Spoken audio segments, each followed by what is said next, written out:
Ladies and gentlemen, welcome to the most extreme ranking challenge.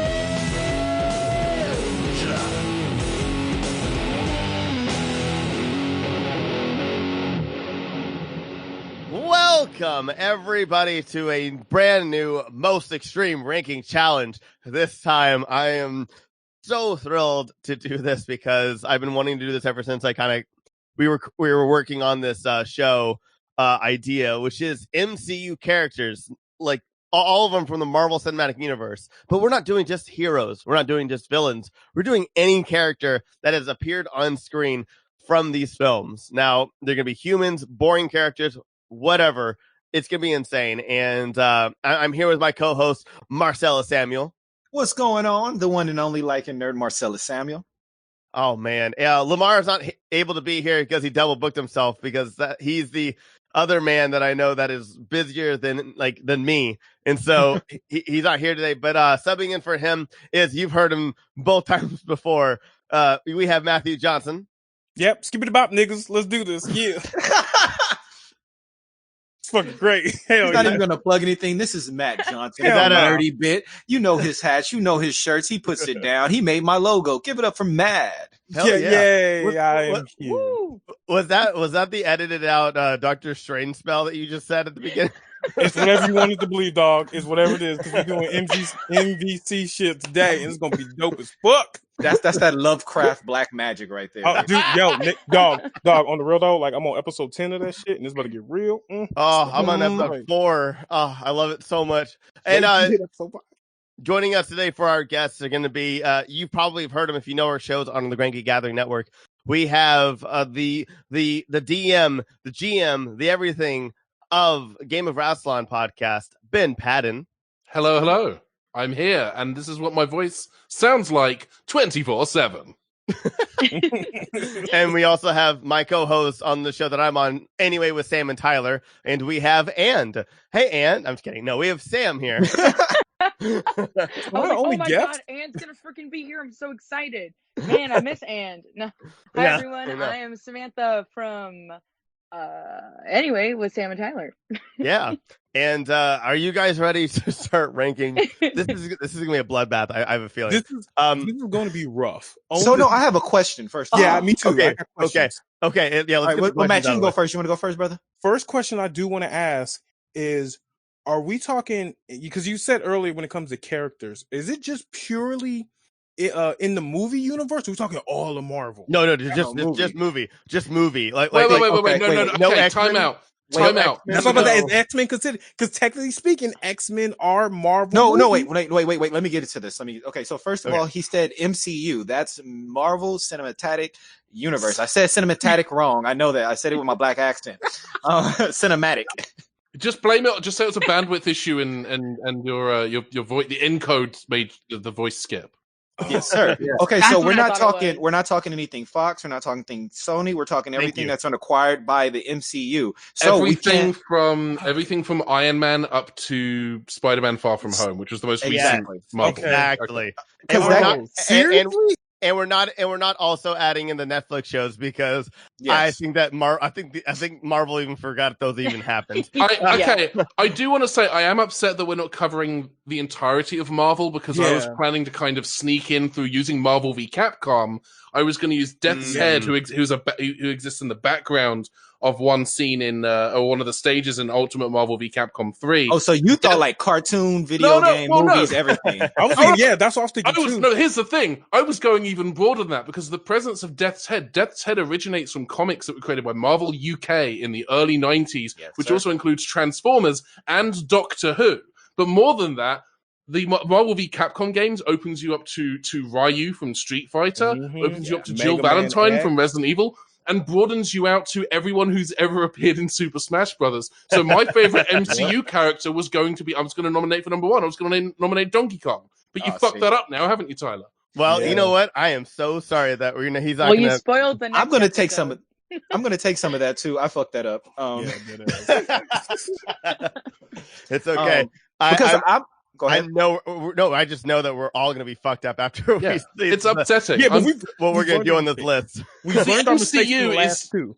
The MCU is just another branch of what I like to call the Donkey Kong extended universe. So like, I was just this is where I was going to go. Really, yeah, you British beautiful bastard, because that's so goddamn clever. It's so clever, so fucking clever. Marcelous, what were you going to say? Well, because no, I have issues because then we're not counting Ghost Rider, Blade. Yeah, all four of the Punishers. We got a Punisher with Dolph Lundgren, Thomas Jane, and Ray Stevenson. The Daredevil with Affleck.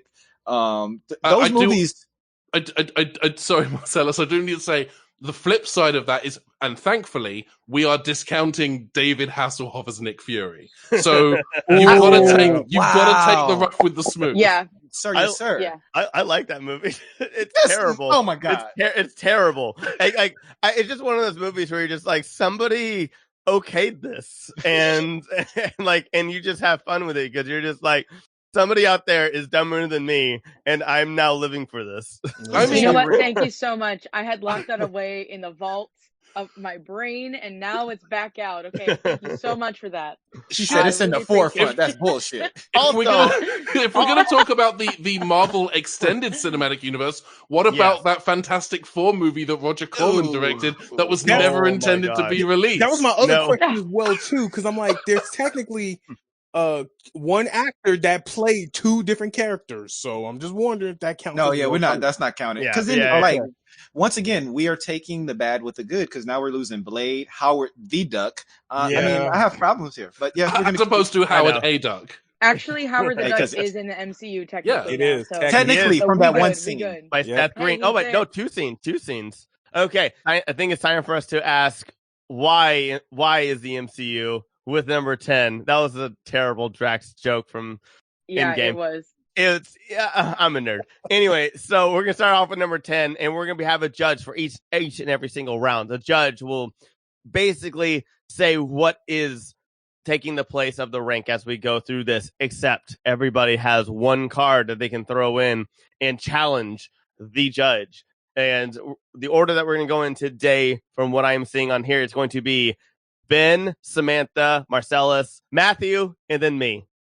So how are we gonna do this? This is gonna be real hard because, like, I'm a Marvel fan and I've read the comics and shit. Okay. You have to ignore the comics. The comics. That's the problem. Like, I grew up with the comics, so now I have to separate all of actual Marvel with movie Marvel. You know. That's what I have a question about too, because it's really broad. So it's just best characters, right? So we're doing the top 10 best and then the bottom 5 worst. Right. So it's like based off of what though, you know? So I base mine off of based off what you feel. Whatever you feel, whatever your top 10. Right. Yeah. This is your list and you're defending it. And just like Marcellus said last time, fuck the honor things and all that stuff. Whatever character you want is on the list, you fucking fight for it. It don't matter. What? You don't have my reasons for why I put people where, so you're right. We're gonna go this is gonna be cutthroat, but this is gonna be the realest one. Okay, so look, this is the way this is the best way that I can equate this. I can't put for most people, like everybody, they always like your top 5 rappers dead or alive, and then they get mad at the list that you say. Look, we're not saying like the top 5, official lists of anything. This is not the top 10 list of anything official. This is your personal list. This is how we put it together. So I can't get mad at you for you wanting a person in a specific point. You know what I mean? Yeah.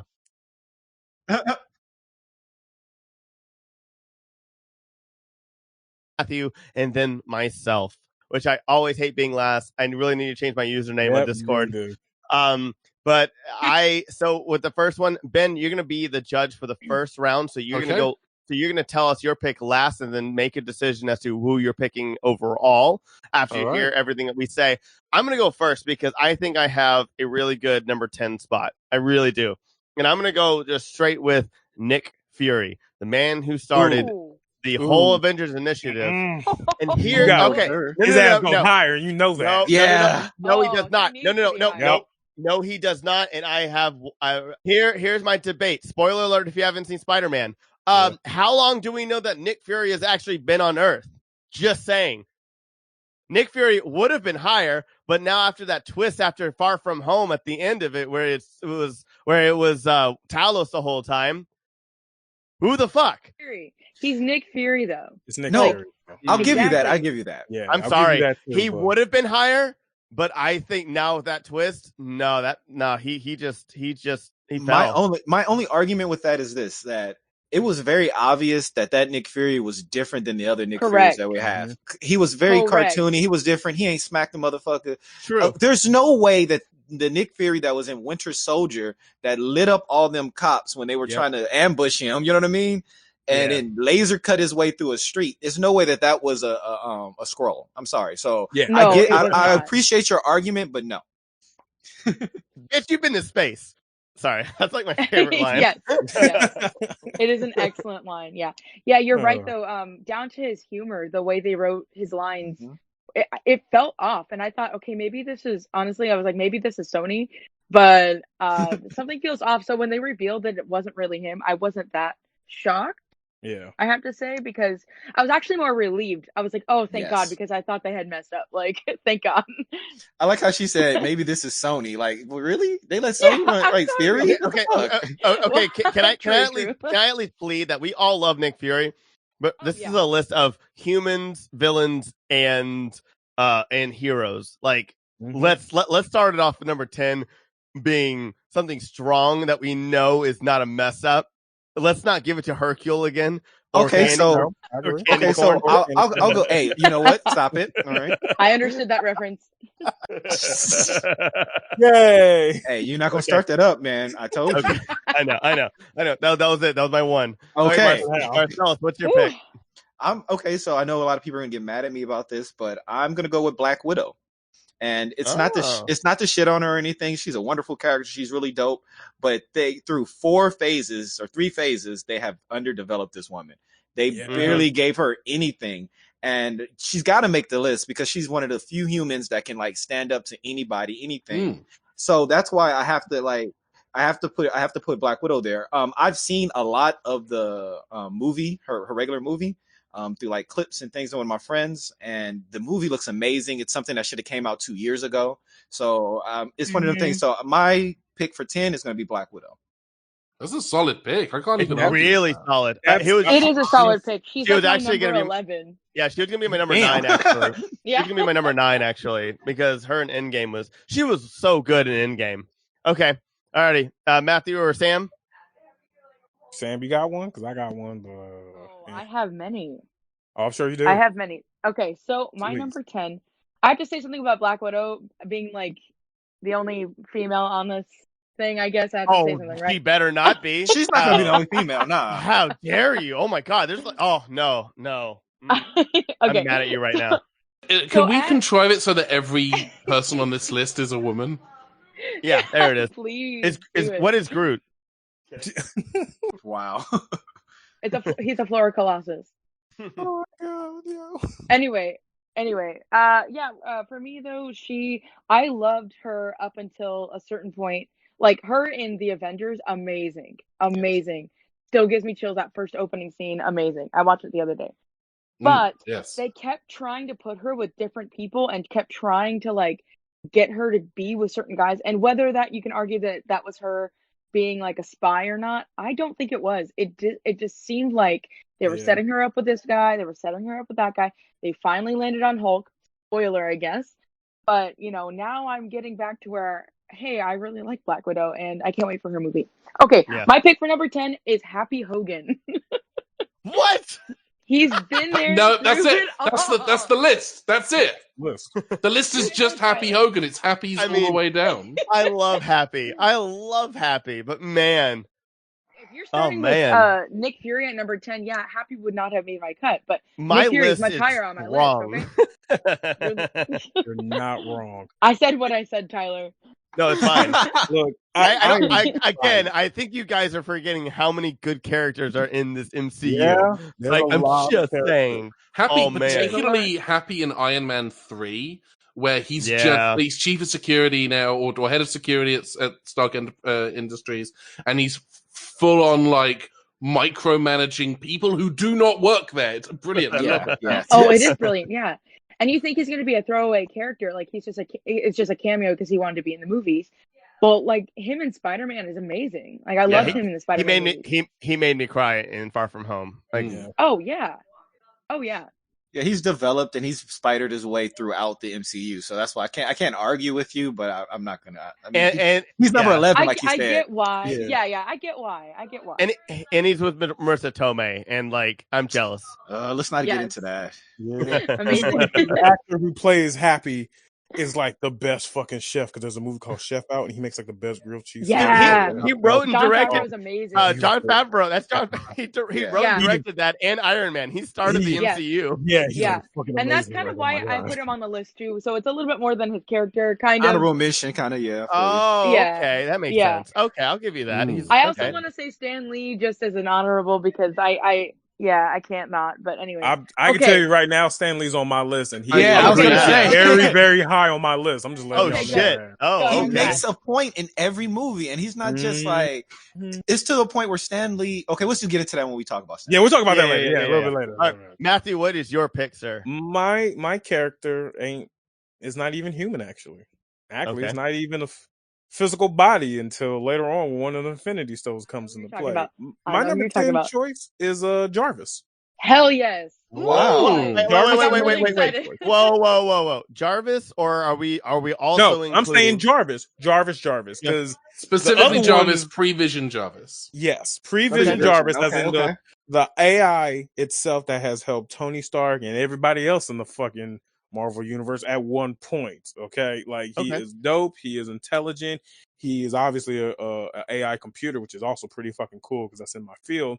But the main thing that sets him, it's hard to separate comic from fucking movie. So I know. I can't bring that up because he does something with Deadpool in the comics, and Deadpool was like, "Look, Jarvis, I want you to call me my dope ass nigga or my dope ass funky fresh person," and Jarvis will call him that every single time, and that's fucking cool. But even in the movies itself, he's just an amazing character, even though he doesn't technically exist outside of like Tony Stark and his bodysuits and everything. So I'm throwing out Jarvis. Okay, it's not a bad pick. Yeah, it's not a bad pick. All right, I love Ben. Jarvis, so I'll allow it.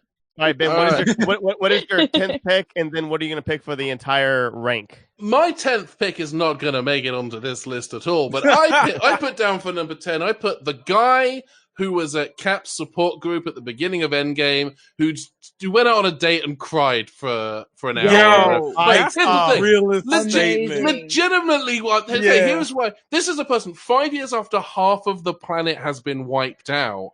And this guy's like, you know what? I think now's the time to hit up Grindr and see if I can meet amazing. A guy. And that was one of the directors of it. So yeah, and this is the thing. Like, a huge props to anyone who's dealing with that level of trauma and is like, yeah, I would very much like to get my dick sucked today. I think this is something that needs to happen. I want to form a human connection. So I'm gonna go out there. Right, we're gonna go to Pizza Hut, one of those little sit-down Pizza Huts, and share a vegetarian, and then after that we'll order a pizza. I connect with that so much. I will say he had the most character development out of any character, like the quickest. Yeah, you know what I mean. Like he also had the most character development out of any gay character that has appeared in any Disney-produced movie. Well, true. Not wrong. True. Yeah. Can we take a moment? Can we just take a moment and appreciate the cleverness of Ben? I mean, that. Yeah. Jesus, man. Seriously, Ben. You're awesome. But that's the realest statement, though. Nothing. Yes. Let's deal with a fucking apocalypse and half the world getting wiped out. Like getting my dick sucked out. Yes. It is. It's like real. It's like the extreme of, you know, that Key and Peele skit where Peele is sitting down to make himself a coffee and he's about to put the Splendor in or whatever, and then there's a mushroom cloud on the horizon and he puts it down and grabs the real sugar and he's just like, okay, it's that, but for blowjobs. I'm fine with this being number 10. I really am. Yeah, seriously. Oh man. Here's the thing. If we legitimately, if I pick this guy, firstly, that's very self-serving. I'm leaning towards Black Widow right now, but I'm gonna let all of you. If all of you think that the guy Ben, wanted to get his dick wet at the beginning of Endgame. I am fine with that 100% because I got Alright. Yeah, 100. But that's the realest fucking statement of the whole damn Endgame series. I'm not going to argue. Like out of the whole Aside movie from- series, it's Wait. Whoa. What are we picking? I'm so confused. Aside from the Black guy. Widow eating a sandwich and crying, you're right, Ben. That is the realest scene in this whole entire franchise. I'm saying, out of everything, I in disagree. world- Disagree wholly with that. Tyler, I'm sorry. out of the whole Peter MCU Quill beating the shit out of Thanos when he just has a complete breakdown in seeing all of his family gone and then his girlfriend gone and Thanos, who's this big threat that he's been dealing with for years, and like people who have worked for him for years, and he finally just beats the shit out of him. Like that's honestly, in my opinion, the rawest moment of the MCU. No, you're right though. But the odds of us as human beings going to beat the shit up out of a fucking alien that's very powerful is very slim. Yeah, we don't I'm play that's that. what I'm saying, unlikely. yeah, the most relatable. Okay. I'm unlikely to get in a fist fight with the Grimace. It's not going to happen. Yeah, but getting the dick stuck after the apocalypse is a possibility, though. Yeah, and I true. relate with that That's true. 100%. Okay, based on that reaction, I am going to say that the guy at the support group, that's Yes. number 10. Yeah. Okay. Now, Oh man. I don't think we This fucked is this getting up. off our... Yeah. Yeah, I don't think we know. fucked this up. No, I think this Matt, is I'm actually so mad at you right now. I don't care. I don't care. No, this is the I- realest fucking one. I don't care. The This is the Russos thing. would be so Because proud. he's right. Oh my I Lord. came into this conspiring to get every person on this list a character who doesn't even have a name. That's fine. That's my goal here today. Just saying. Okay. Put your seatbelts on, I have ladies to and re- gentlemen. Okay. Hell Okay. Oh man, I have to rethink this now. Okay, I'm so afraid that certain people are not gonna make this list. Yeah, we'll find out. Good. Yeah, shoot your shot when Frankly. it comes time. Okay. All right. Let Well, me I'm not let me going- ask you this, Tyler. Tyler, Grand Geek Gathering, do you want it to be just another run-of-the-mill smorgasbord of generic pop Of culture course entertainment, or do you want it to be unique? I want it to be unique and where people be like, "What the fuck?" Like, Do you, No, What- this is unique. This is a big what the fuck. I and this am is the best way to building, start off this Tyler, I am building the foundation for you here today of a list where you can say canonically that the greatest character in the MCU is the woman with the brush at the end of the shawarma scene. oh, in the I was, background, sweeping up. Like, that's the goal here. I was gonna say the waitress in Avengers that they did nothing with at all. Yeah. But she Joss had like Whedon 3 did lines. something yeah. with her, though. But which I mean, they made much ado about nothing. I'm not insinuating Yeah, anything else. All right, let's go to number 9. Let's go to number 9. Nine.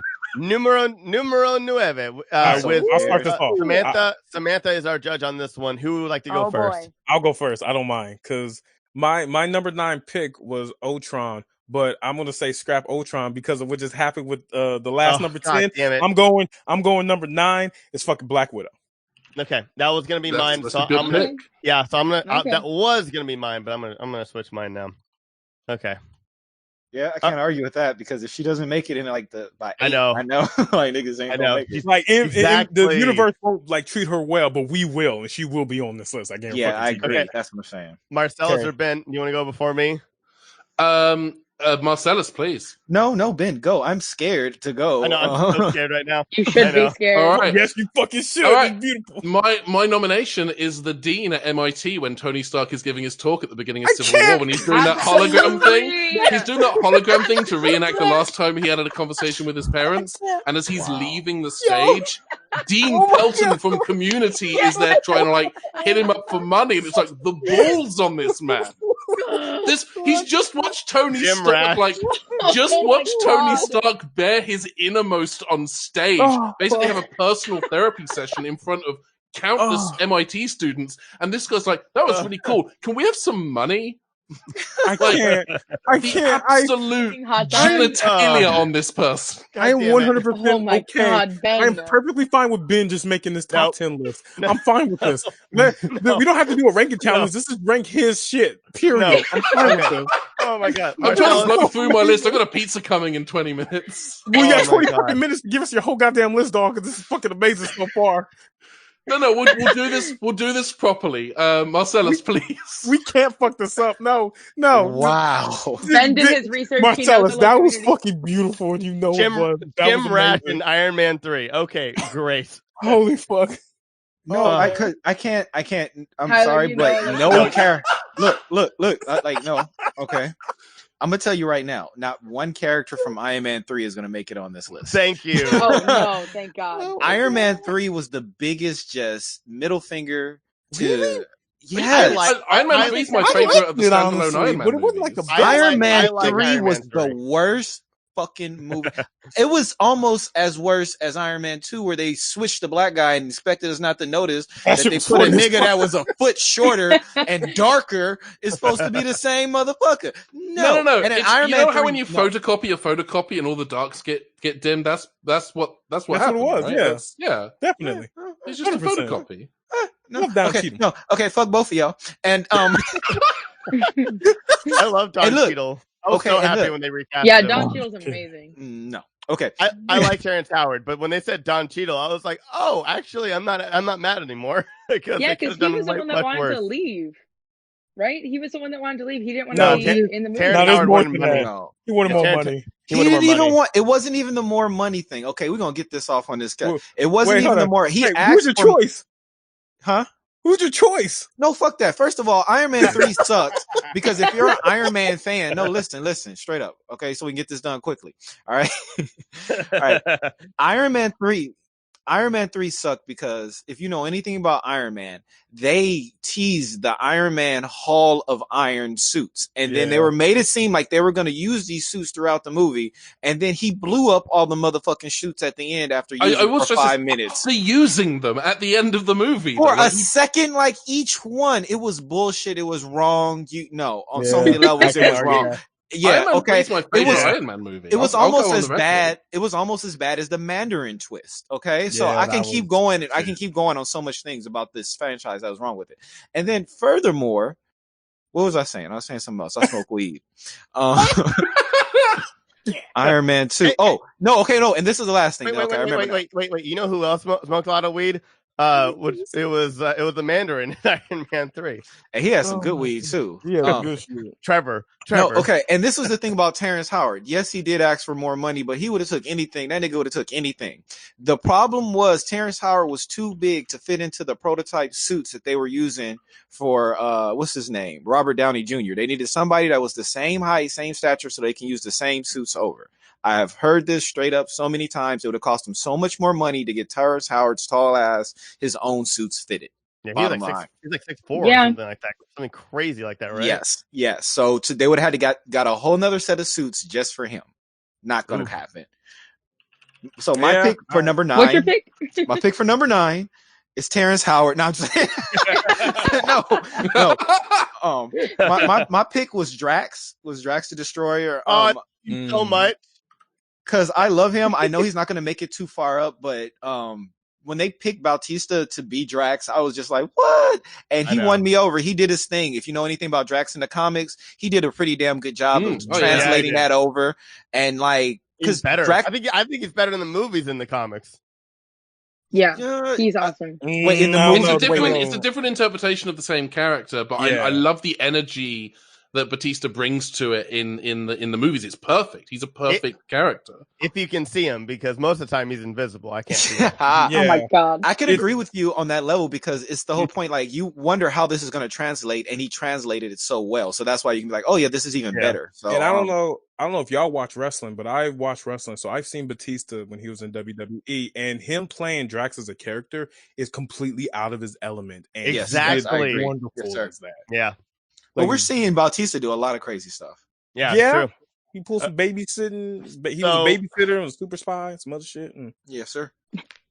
That movie was good. So I had Black Widow as my number 9 originally with a Drax as my backup. Drax was my original number 9. Was gonna be my number 9 because he was my number 10. I love Drax way too much. I really hope he wins this one, but I'm really scared. But so this time, I guess I'm so scared. I'm so scared. I'm probably, you know what? I'm gonna go for it. I'm gonna go for go with your heart, man. Go with your Fuck, heart. man. No, Go this with is your heart. so hard. Your corazón. I Don't be a will. bitch, Tyler. Go with your heart. No, She I said know. you go to his own. I know. Okay, Hercule's on this list, dog. You got this. Yeah. Yeah, Hercule. I'm just kidding. No, I'm gonna go with. You know what? That's it. You know what? Spit it out.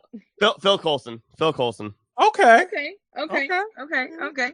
He was the heart of the Avengers, and like I know he's only in the first. I know he's only in phase 1, and that's it. And like he's still like everybody loved him and like clamored for him, and then Agents of S.H.I.E.L.D. happened, which was not part of this list, and it's like it was such a big deal about it. And so it's like I didn't want to say it, but I was like, all right, you know what? Maybe I should at least just with your heart, man. Remember, we're not fucking up this list. We're going to say because what we really feel. The rest of my list is like I'm pretty set on, and so I'm going to go with Phil Coulson for this one. That's a solid pick. I can't argue. Yeah, it really I'm better, but I can't. Hold on, I just want to hear. I'm going to clap for Tyler because that was a good one. Thank you. Yeah, Thank my you. opinion. Okay, it may be the only good one he suggests tonight. And I'm gonna be so mad if you guys feel that way because I think the rest of my list is pretty phenomenal. But okay, that's fine. We'll find out. We'll see. The rest of my list is chaotic, dog. Phil Coulson's good, but he's no dean at MIT who tries to hit Tony Stark up. Okay, I know. I know. Half of our show anyway with him and Tyler is about Community.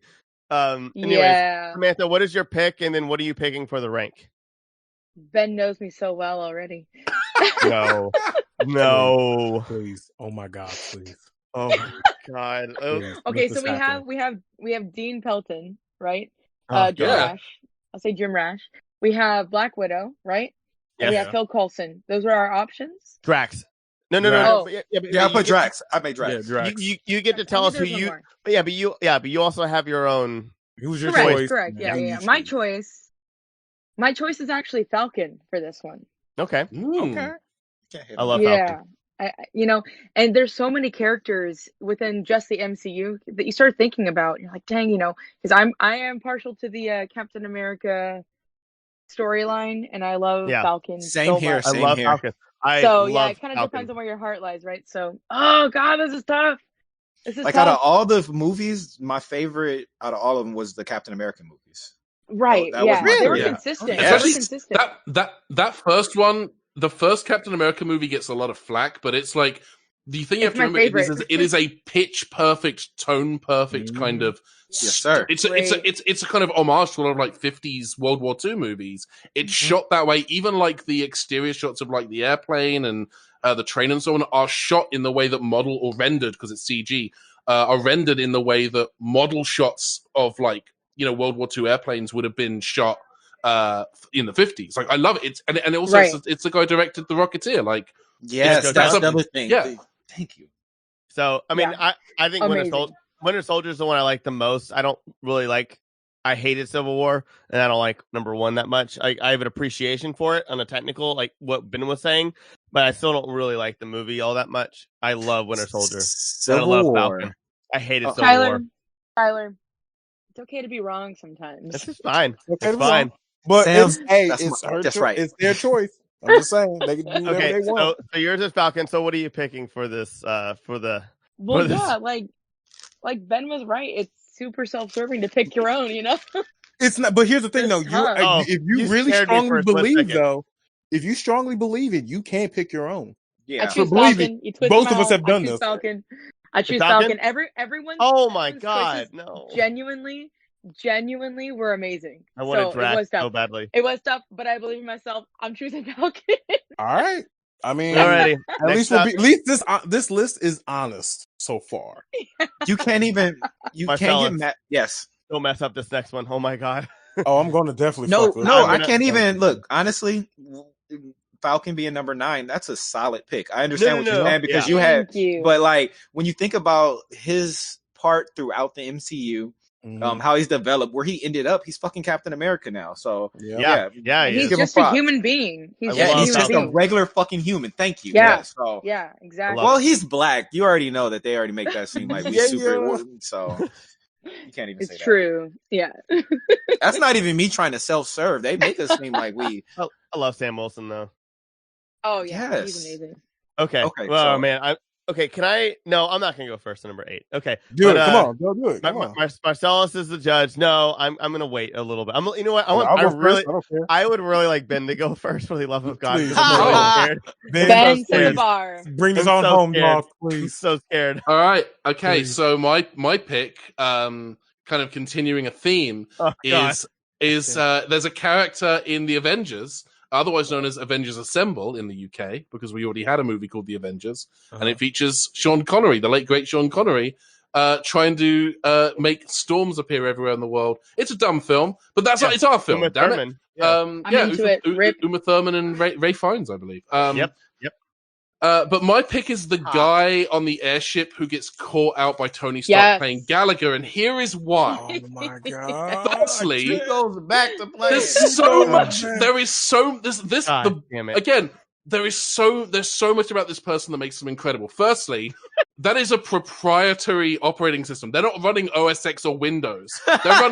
They're running their own. It might be based on Unix, but I guarantee you it's their own. It's for maximum security. It's going to be their own thing. So and also this is 2012. This predates the big like emulator explosion of like multi-platform modular emulators. Pause, Ben. Pause for a second, please. I'm sorry. I hate to do this to you. I know you have this already written out, so that's why I'm not afraid. Oh, this is off the top of the dome. I've done no forethought for this. But this is the thing. Okay, Ben, wait. I'm so mad right now. This is crazy. Okay, I just have to So say this to good. Tyler. Tyler, I'm sorry. He's just the accent, and then he has it so well explained. At first, he says it. He says it at first, and then I'm like, "Fuck you," and then he starts talking, and my pants come off. I'm like, Okay.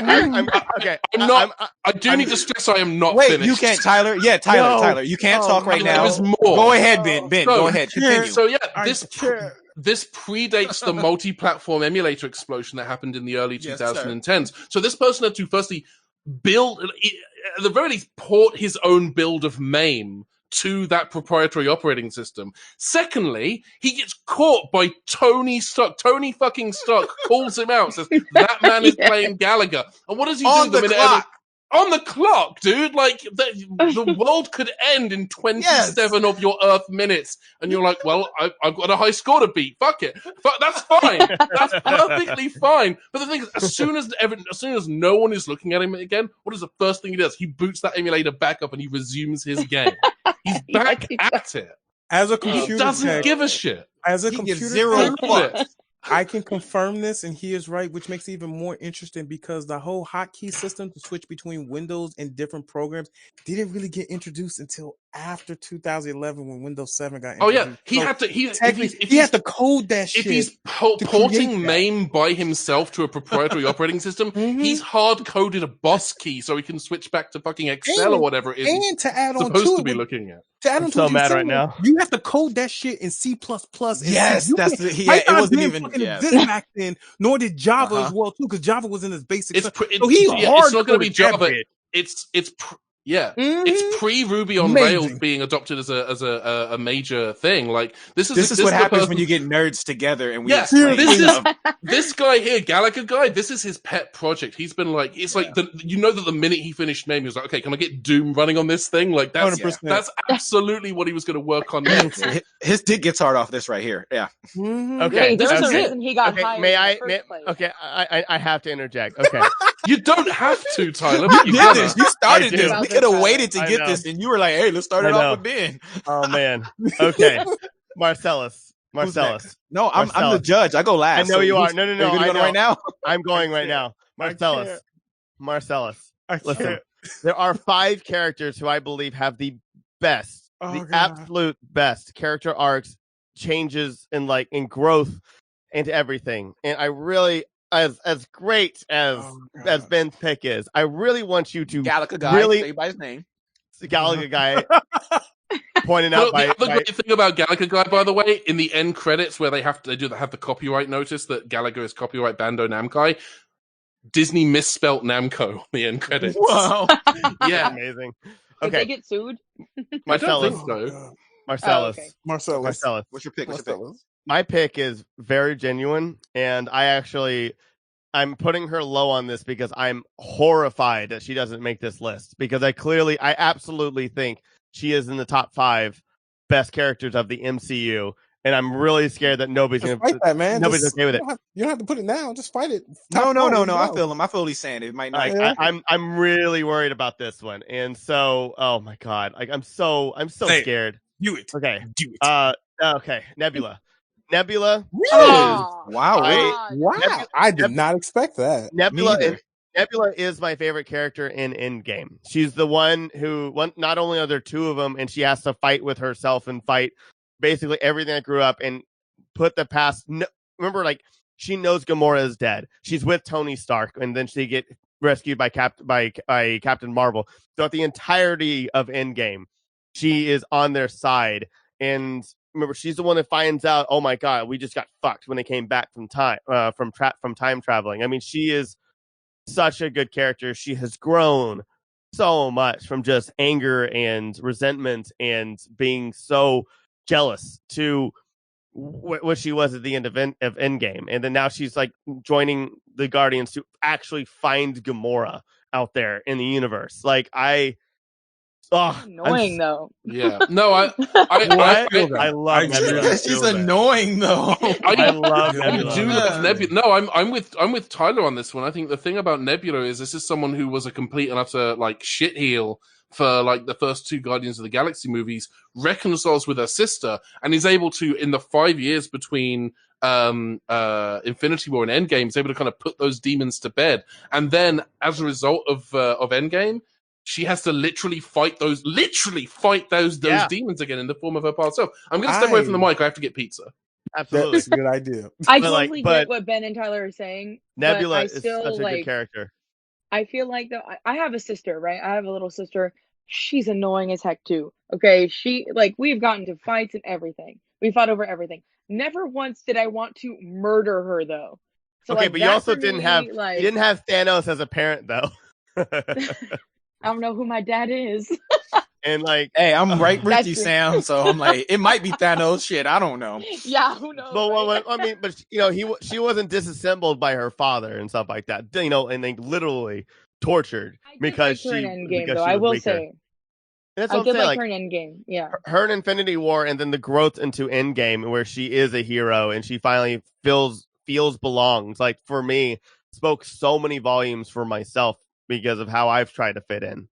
No, I feel you on Nebula. Nebula was a dope ass character. They used her so well throughout the movies. The only argument that I have, because it's just that it's a list of top 10. We're at 8 that's left. I know. And she's not a integral part of the whole. You know what I mean? There's characters that's been there the whole ride. So like, I feel like if we put Nebula here, the Black Widow's not gonna make it for show. I have another female that I was gonna try and put up there. If Nebula comes here, I know my next females because that's the next one I was going to go with. So. Okay, all right. So I'm Sam sorry. Sam and Matt then. So it's not going to be Nebula. Nah, it's not going to be Nebula. I'm sorry. I don't know, man. I love you. I love you. But I love you too, Tyler. Like you make a very good point. You do too. That's she has the best. Her, and then my other 4 characters that I want on that I know will be on the list. Those are the 5 that have the most growth throughout their entire story arc. They all have. That's the other thing. My characters. She has an arc where she's just like, I'm just here to kill you because Dad told me to. To a point where in the second movie, where she kind of joins them and she's just like angry, and then she's just like, I don't know what is real. I'm seeing things that aren't right.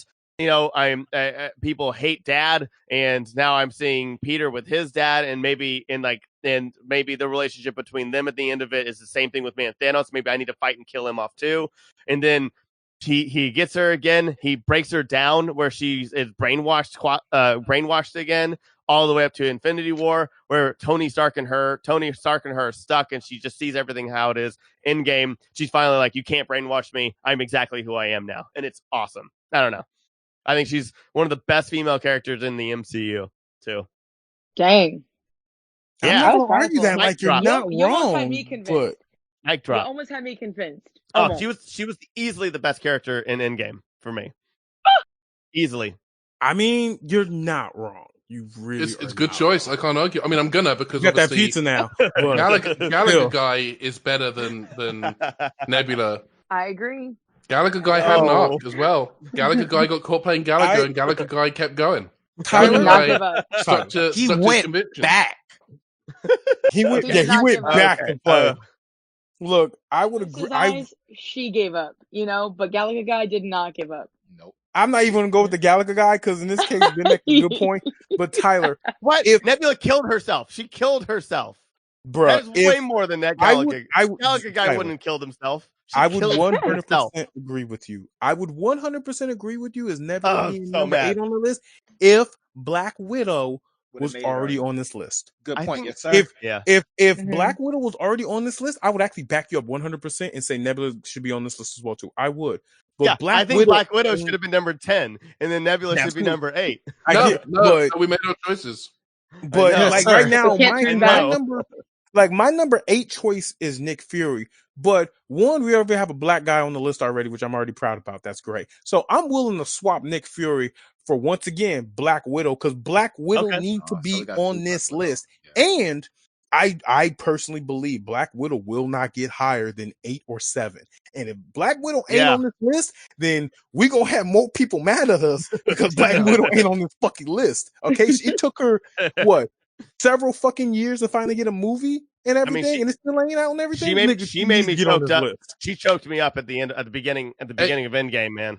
Straight up, Everyone like- is saying Black Widow needs a movie. Black Widow needs a movie. Gallagher guy doesn't need a movie. You know why? Because he got everything he needed to get done in one Gallagher, scene. look, See? I ain't gonna, That's I'm gonna be real. sweet. Ben, I'm gonna be real with you. I would 100% usually agree with you on Gallagher guy, but Black Widow is also hot as shit and got ass, and she's not on this list yet. That's a shame. Let me throw This is this a out to fucking you. shame, and you know it. Let me throw Gallagher this was out to you, sitting Matthew. down. If you say yes to Black Widow now, my next pick is better than Black Widow. That's what. That's That's you the need point. That's to- fine. We're going higher on the Is it list. the I don't give a guy fuck in- about that. If we go with Gallagher guy now, Black Widow can be better than Gallagher guy. If we go with Black Widow now, Black Widow will always Well, be. okay, but let's be real about this. Does anybody else? Can anyone see Black Widow going higher on this list? No. Yes. Yeah. I see Black Widow But being will the you next argue one. it though, and you will defend it? Because so look, this is the I thing. I don't. When I give, so my person for number 8, I don't think that person can make it to number 7. So she has to be 8. And Who's your so 8? so 7. So that's what I'm saying. 7 for sure has got to be Black Widow. I don't want to put them right next to each other, but so I'm gonna put this out here. Wait, who's your person? You already said yours, right, Matt? You said it's Black Widow. I am saying Black Widow because Black Widow needs to be on this list, and I don't And see Samantha her hasn't getting higher. gone yet. Then Samantha, I don't okay, see her sure. going higher. I really don't. I honestly don't because Okay, I got you on that. I there's got so you on many that. characters, you know. So what about you, Samantha? Who's your pick? You guys are gonna get mad at me.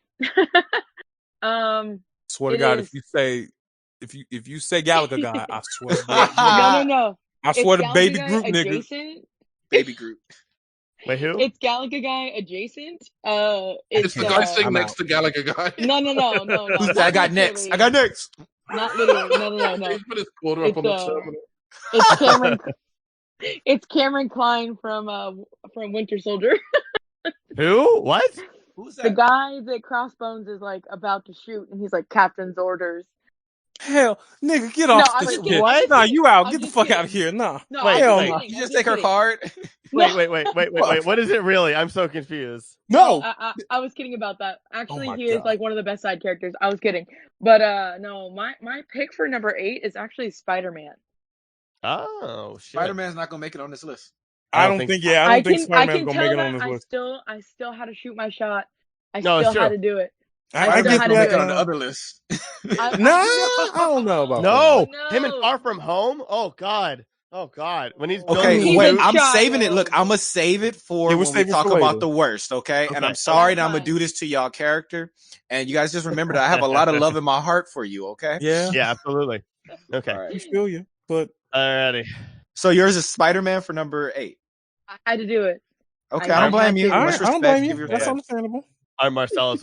What's your what was your choice? So my choice for number 8 was Wasp.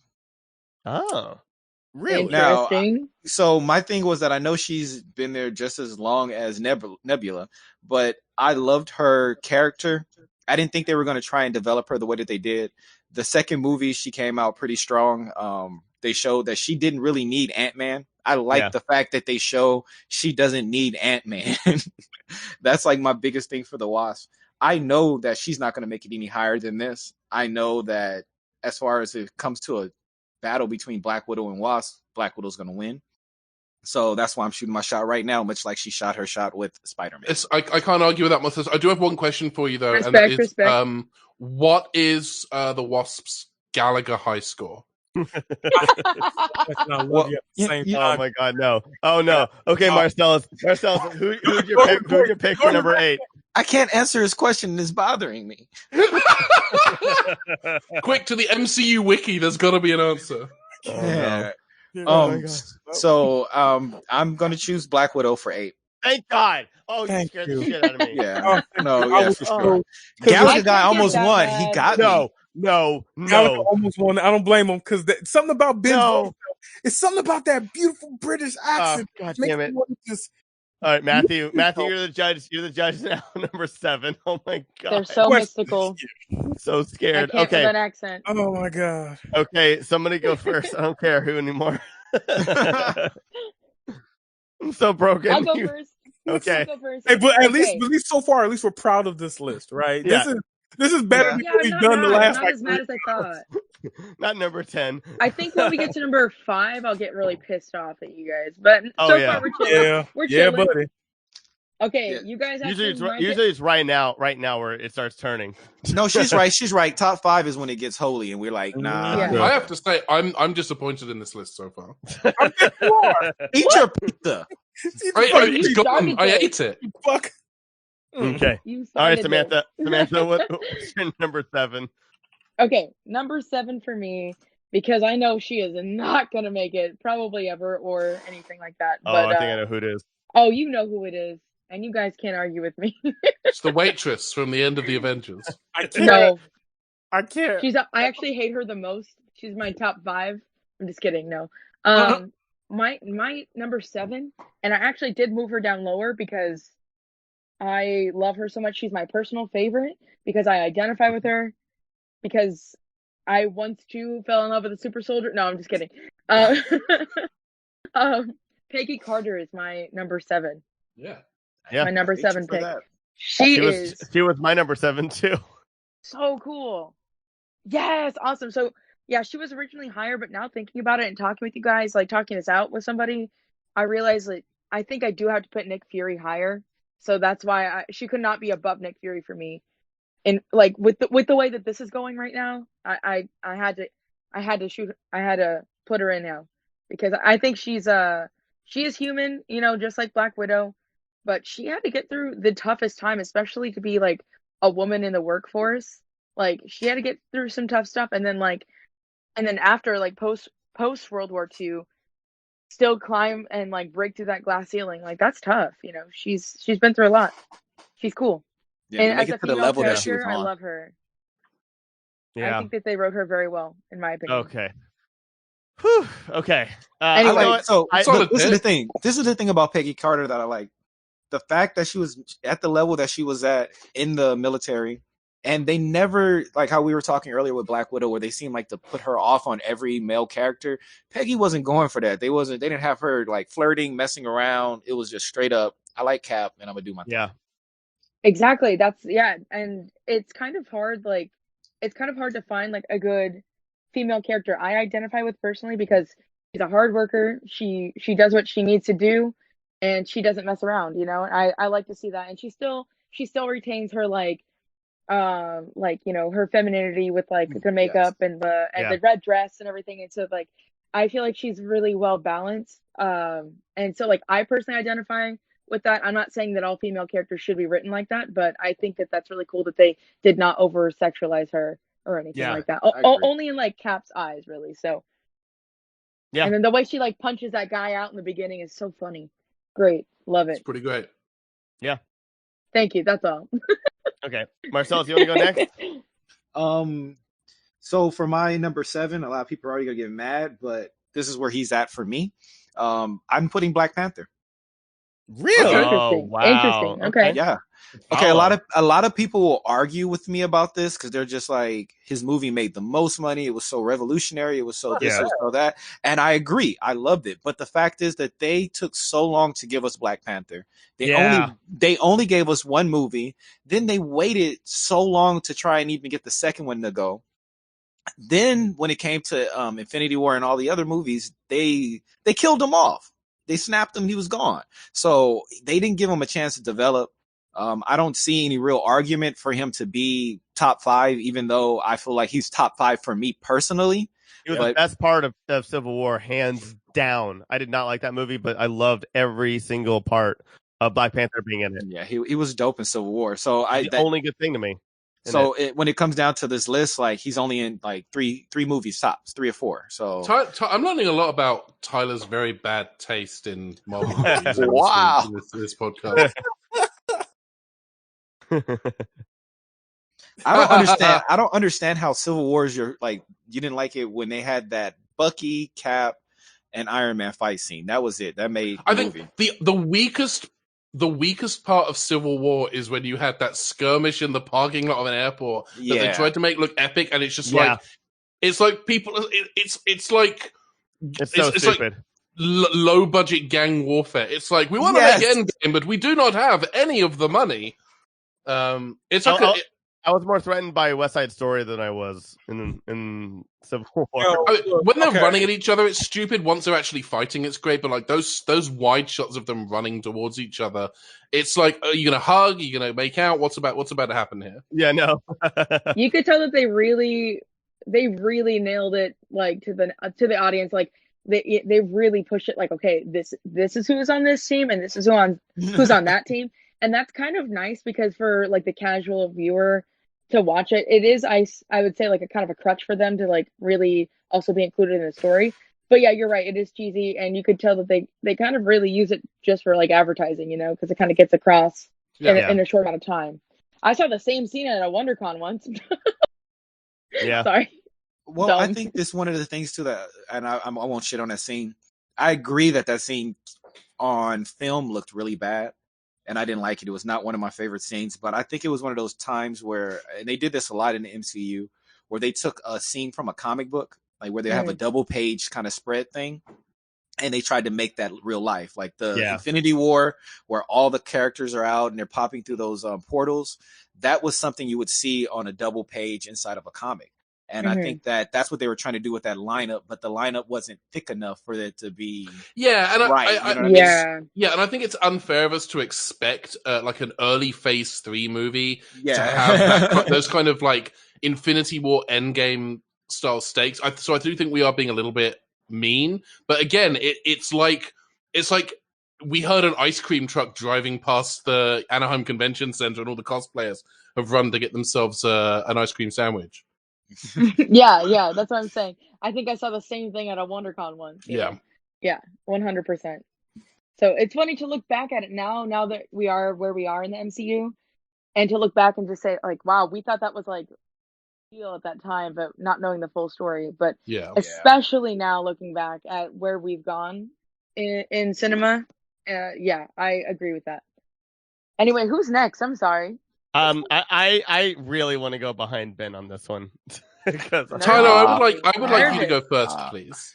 Oh, God damn it. Okay. You made him go first last time, so this is I know. I'm really horrified with how this list is going. I'm gonna put something out there that was gonna be way higher up. I'm gonna put Rocket Raccoon. Because Rocket Raccoon, I think, is the most human of all the characters. Okay, besides one other character, is the most human of the characters with emotions and reactions and stuff, like with use of anger of in stressful times, and channeling it instead of through his depression. Rocket is also he's hilarious, he's fun to watch, he's cute, but like deep down he's so broken and so relatable to so many, especially myself. And I'm so scared that Rocket Raccoon is not going to be on this list with how it's going. Rocket's going to be on this list. Rocket is one of my favorite characters. Yeah, but I don't know, man. Okay, I mean, you say this. You say, oh, they're going to be higher on this list. How many times did we say that in the last one and the one before that? Just saying. Yeah. As a precaution, I really think we should really consider Rocket in this spot, just to come on, man. Like, I'm so scared that he's not going to make this list. That speaks to an insecurity about the characters you pick. See, this is why I only pick winners. This is why I pick characters that I know are top tier. And if you guys don't pick them, that doesn't speak ill of my characters. That speaks ill of your judgment. If I ever get arrested, I'm calling Ben to come and fight as my lawyer. He's gonna step up, and the honor's gonna be like, "So, you went to law school? Nope. Wait till you hear this motherfucker talk. Wait till you hear this nigga talk." Lawyer in the loosest definition of the word. You would have got Rodney King. You would have got. Oh my god, I'm gonna leave this alone. You would have got him off shit. Yes, you got everybody off. OJ, Rodney King. You would have gotten OJ off twice if he was fucking twice. His ass. He wouldn't have went back at that time in Vegas. He wouldn't have went back. He would have got off again. I'm sorry. Hey, Sam, what's your pick? No. She already told. No, I'm sorry. sorry. My bad. I'm now it's glad Ben. you remembered who my pick was. That's okay. I'm not hurt. I'm just kidding. I'm Now, not. So we're I down know. to Ben now. I know I've picked some characters that some, not me, would think of as kind of joke picks that you can't really take seriously. But this character, and I would say arguably it's a group of characters, but I'm going to hone in on just the one. Is any, and it's dealer's choice, any of the veterans who are at the Avengers party at the beginning of Age of Ultron, who decide that they're going to drink Thor's magic beer because they've got hairs on their chest and they can go for it. There's three tiers of stupidity here. Firstly is Thor. Now, Thor is not on this list for obvious reasons, but Thor goes to a party on Earth where humans are and says, you know what I'm going to do? I'm going to bring a barrel of beer that no one can fucking drink. You have to be an immortal to drink it. None of these motherfuckers are going to be able to drink any of it. I'm going to bring it. And then these veterans, which, you know, fair play to them, they don't know what a god is in the context. Like, oh, I'll drink this beer. Go for it. Why not? The balls, the absolute tenacity to be like, I'm going to drink this god booze. I'm going to have whatever the opposite of a pale ale is what they are about to imbibe. And they're all in. All of them. The Stanley one, all the others who don't speak because then they'd have to be paid union rates. All of them are so gung-ho about drinking this space booze. And then they all get knocked the fuck out by it. But they went for it. Again, there's a tenacity there. There's a goal even to just to put yourself at that level. And I love it. I absolutely love that. Full respect to those old wrinkly booze hounds. Wow. God, I'm so scared. Wow, Ben. Matthew. Tyler, I can tell this right now. Tyler, you don't have to worry about that because I 100% was not paying attention to Ben at all. It's the only way. It's the only way. You gotta plug your ears. No, I listened to his beautiful voice. He was like, "Oh, crikey," and all that shit and everything. I listened to it. I did not say crikey. How dare you? In my head, you did, but I didn't hear nothing he said. All I heard was old veterans drinking booze, and I was like, "Yeah, I'm already checking." Age of Ultron. They drink it. They drink Thor's booze, and they get knocked the fuck out by it, but they still went for it. That's nice. That's nice and everything, but I was not paying the fucking attention to what you were saying. Nah, hell no. But anyway, my pick, or at least here's my question: Deadpool isn't considered part of the universe. No, not yet. That hurts because I really was hoping Deadpool. So I'm gonna go with my alternate. I was gonna say Doctor Strange. Ooh. I was gonna say Doctor Strange because of the fact that his movie was fucking amazing. It was solid as hell. He played a key part in the universe as well too, especially when he was kind of meditating there and going through all the scenarios. If it wasn't for his ass, shit, it would have been all put to hell and everything because he was like, "This is the only way we can do this. There's only one way. It's a possibility, but we can do this shit." He's also the person who gave that last Avengers movie its name, because he's the one who said we're in the end game now. And the best thing about Doctor Strange as well too, he had the best, and I can't exaggerate this, the best and quickest character development known to fucking man besides thing. No, because literally in the whole movie he was a doctor, he was all to himself and a professional and everything. Then he just basically went into a place. The cape that is his legendary cape got on his ass and just flew to him and like boom, instantly Doctor Strange. Like the cape has been like, I've read the comics, I know where I'm supposed to be. Exactly. It was like once the cape hit him, it was like, I am now Doctor Strange. I am this amazing person. It was the quickest development. But you just said it exactly because it was quick, and that's kind of why I didn't like that movie. However, I do love Doctor Strange when he interacts with other characters. Mm-hmm. He, to me, is kind of a loophole though. So I kind of have to like. That's what makes him. Doctor Strange a great character. Like in the comics Yeah, itself, he's even more definitely chaotic and is valuable. beautiful. But in I this will say this as a disabled person who saw Doctor Strange in the theater. I remember that feeling of absolute anxiety of, they've physically injured this person to the point where they are no longer going to be able to do the thing they could do before, and now they're going to heal that with magic. I was really anxious about, are you just going to magic away a disability? That terrified me. And what it became about ultimately is Doctor Strange isn't about a man who regains the ability he had through magic and kind of healed from a disability through magic. It's, this is who I am now because of this disability. What can I become? And what he chose to do, and the paths he chose, and how he kind of retrained himself in this new, the way of, he trained himself to be a wizard because of his disability, and his disability kind of led to that. That was something that, to me, like being absolutely real as a disabled person, that was something I was anxious about, and I think that they got 90 to 95% right. Like, I was really happy with that because I can use magic now. So Ben, that's beautiful. That is so beautiful. Now, seriously. Okay, but now I'm so afraid of what you're gonna choose now. Okay, you don't have to worry about the drunk veterans. You don't have to worry about that. Okay, so we have Peggy Carter, T'Challa, Rocket Raccoon, and Doctor Strange. And the drunk veterans. I don't care if they're not going to get the win. I want them on the list. They are on the list. They are on the list. No one voted for Kanye, but he was still on the list. That don't mean shit. He pulled 1%. Just because he pulled 1% doesn't mean it's good for you either. 1% of cocaine ain't good for you either, and everything. So it doesn't fucking matter. Shit. You can still pass a drug test though. Not by much. Shit. But who's number 7? Out of all the, I really, in this case, I understand what everyone else said. I don't want to be selfish and choose mine. But the only thing I will ask is, do you see Doctor Strange or Black Panther being higher on this list or no? That's all I want to ask. I do see Black Panther potentially getting higher on this list. You know what? Honestly, no. I think we fucked up too much. I don't. I don't know what the fuck. I don't know what the fuck I'm going to see on this list. That's why I put Rocket on here. Rocket was my number 2. Tyler, you're desperate at showing. Yeah, I am at this point. If you listen to the other ones, it comes out. You really not see Black Panther higher on this list? He's higher on my list, to be honest. I can see him going higher, but it's not too much. I'm not going to argue. Not too much higher, and I'm not going to be the one arguing it. And if you not and me not, I don't. I think I can side with Marcellus saying that there are 6 other characters I think that have more character development than what Black Panther did, which is what Marcellus had told us in his argument. I will stand by that. Oh, okay. Because the only reason I'm asking is because I want to be selfish and choose my person.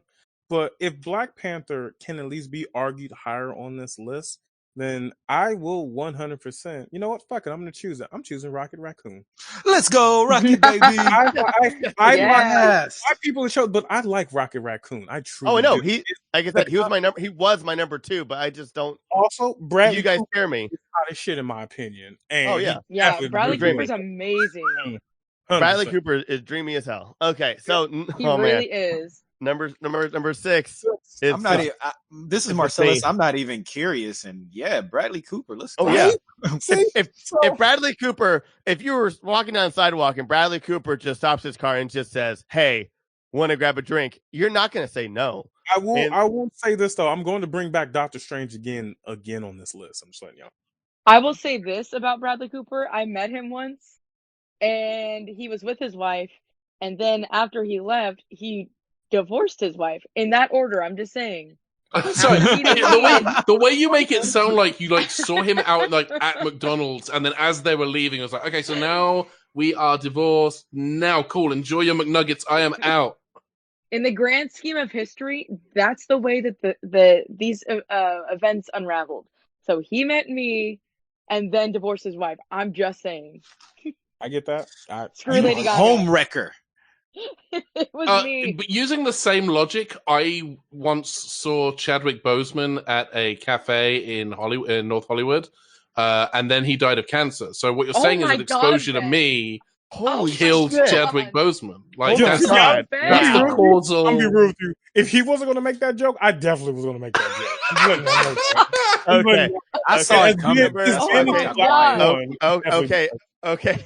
That's Number- true though. Like me and a friend met at a cafe, and we were talking about how excited we were about. I think this was like pre-Infinity War. We were like talking about the MCU, and then after we paid and we got up to leave, like Chadwick Boseman is just sitting there on his own eating a sandwich, Wow. and he looks up at us and like gives us a wave or a nod or Gave you whatever. a black nod, didn't he? Mm-hmm. I guess so. Black recognizes black, dog. So. Right. If people don't understand that joke, we introduced Ben as the blackest man we know. He is. Ben is the blackest man anyone will ever meet. Just trust us on this. All right? I got the Chadwick Boseman seal of approval. 100%. Okay. Number 6. I'm the judge. Wow, it's only number 6 and everything has gotten so I know. grim. Who wants to go first? I'm going 6. in the middle. I will go second Third? or third. Okay. Third's good. That's good. I'll go third. first. Okay. So my number 6 choice is the God of Mischief. Loki. Okay. He is my choice. Reason why is because not only did he play a key component in literally the first Avengers movie, he is an interesting character. He is mischievous. He is crafty. I love crafty fuckers. As well as he even had his own character development as well too. From someone that constantly tried to kill his brother to him becoming a little bit of a softie trying to defend his brother and protect him as well too. So I am throwing out Loki. He's a villain. Great pick. Fan favorite. And honestly, like his He concept is low key a great character. 100%. I think he's high key a great character. He's on my list, but he's much higher. Yeah. But I do agree with everything else that you said. Like, he is definitely fun to watch. He's a fan favorite, but not just because people like him, but because they don't know what he's going to do next. I feel like, I don't know, I feel like fan favorite is like not a good enough title. You know what I mean? Like he deserves the fame he has. Well, the fan favorite is because people lust after his ass for no fucking reason. It's understandable. He hot, but he's not like I'm gonna just suck your dick in public hot. No, he ain't like that. But people lust after him. And like he has the benefit. That's because Tom Hiddleston looks like a twink Bradley Cooper. Like that's the aesthetic. I get that, and I understand if you close your eyes and just listen to his voice because he was the voice of Schmaug at one point as well too. But like, I don't understand. No, it's Benedict Cumberbatch. I don't. Oh, was it? I don't remember. To be honest, I'm not sure. It's okay. They're all the same. Still, it's the point that I don't get the lust, but I get him as a character and him as a crucial character, which is why he's on my list. I think he goes a little bit higher, but to be honest, I have more people I consider higher, honestly. So okay. There it is. Ta-da. Okay. I'll go next then. Next. So I have to put Nick Fury on this list. I know. But I need him on this list, and I don't think that he can go much higher, in my opinion, because we have the superheroes coming up. So, you know, and much like Loki, he is an integral part of the Avengers. I mean, he brings them all together. He's their manager, you know. That's a manager. He knows everything. Head roadie. He hadn't been their manager since Civil War, though. Nah, but no, he's out behind the scenes doing this. Yes, exactly. That's what I'm saying. Is or he has that veil of mischief, much like Loki, but one movie, Tyler, more in our favor. We don't know this. We know this. We put this together. We did our detective work. Come on. I don't know, man. When he's walking around without shoes, he looks like he's been there for a while. 2, 3, 4, 5. You don't know black people. We go places and take our shoes off. That's just how we are. It's called slave feet, nigga. Wait, that is not what I meant. That's not what I meant. I just meant I didn't mean anything and buy the shoes. I know. You know. Wait, that's not what I meant though. I just meant he looks so relaxed. Like he looks like he's on vacation for a while. Yeah, or way longer than a vacation. It looked like he was he was just there. He was just Tyler. The thing you have to consider right now with everything that's going on in America, the only place a black man can relax is in fucking space. Okay. Oh God. Oh my God. Okay. All right, Ben. Who's next for number 6? Ben. This is why Black Panther needs to be higher my- on the list. I'm just saying. My choice is actually very similar in terms No. of flavor to Nick No. Fury. It's someone who brought a team together, who has to kind of wrangle and kind of manage this kind of chaotic group of talented individuals. And I am, of course, speaking about the teacher who's in charge of the math club or whatever the fuck it is in Spider-Man He's Homecoming. amazing. Because that teacher has such kind of roll with the energy, but also has absolute control over that group. Like, Wait. he's the which cool one? teacher. Martin Starr or JB Smooth? The one with the glasses. Martin Okay, Starr. Martin Starr. Yeah. He's absolute. He's chill. He's on point, but he commands the room. He's got a great energy. He's funny. He's also in Far From Home, right? Because I think that the key thing He's you have to also in remember. Community. Yeah, this is the thing.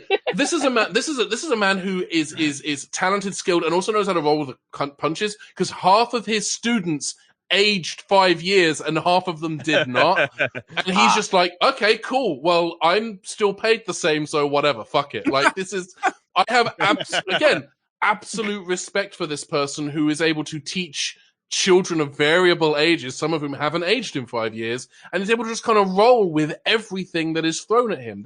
And his wife pretended to die in the blip. She pretended to get dusted.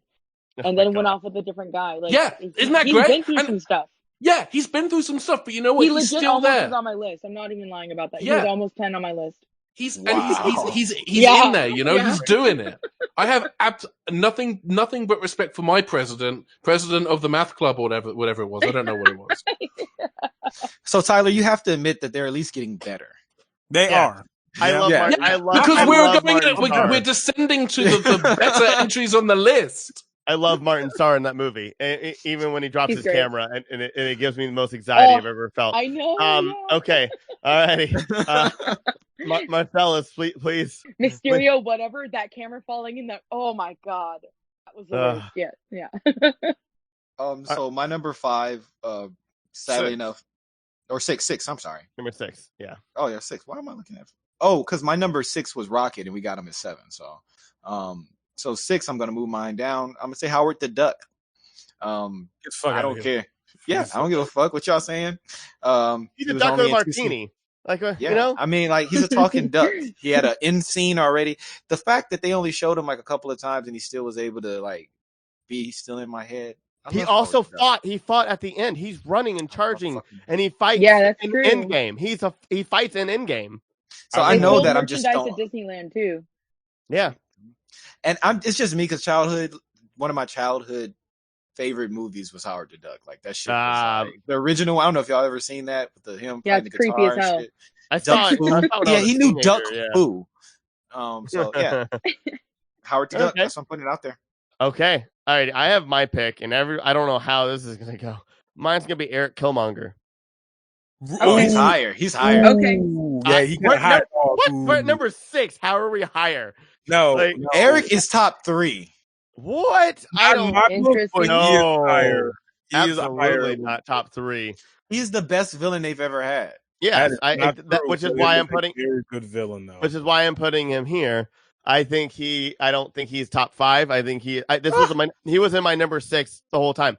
Eric Killmonger showed us and divided audiences as to who was right, T'Challa or Killmonger. Yes. Everybody was so confused and were like, wait, but like they stole stuff and he was fighting it. And then everyone was like, yeah, but he was essentially the closest thing to a Nazi, right? Wanting everybody to kill each other and like and exterminate like people and like all this stuff. And so like it was so confusing and so relatable and like the perfect person to enter T'Challa's life to at least open his eyes as to what the future was supposed to be and why we got the ending of Black Panther of T'Challa and Shuri's I guess new adventures of what they're going to be. It was only because of Killmonger where he was just going to be his father and just sit there and do the same thing like that the generations before him did instead of grow. So Killmonger helped T'Challa grow, and I love Killmonger. He's absolutely one of my favorites, and I really don't want to pick my own. I really, really don't. I don't think he deserves to be higher on the list again because he's only been in one movie. And yeah. With And that, if he's Spider-Man. gonna be on this list, then Black Panther better fucking be on this list as well. Oh, too. he will be. He will. Yeah, be. and that's my No, thing. but Killmonger's a good pick. Is Killmonger is finally the villain that made you be like, is he wrong or is he right? And then you finally get to pick and choose when you think about things and be like, okay, he is right in these reasons, but he is wrong in these massive reasons, and it makes you closer to Black Panther. Yeah, the Killmonger Black Panther struggle is in many ways there are parallels to like Professor X and Magneto, because they're both neither of them is wrong. Neither of them is really wrong. But I mean, Killmonger wanted like mass genocide.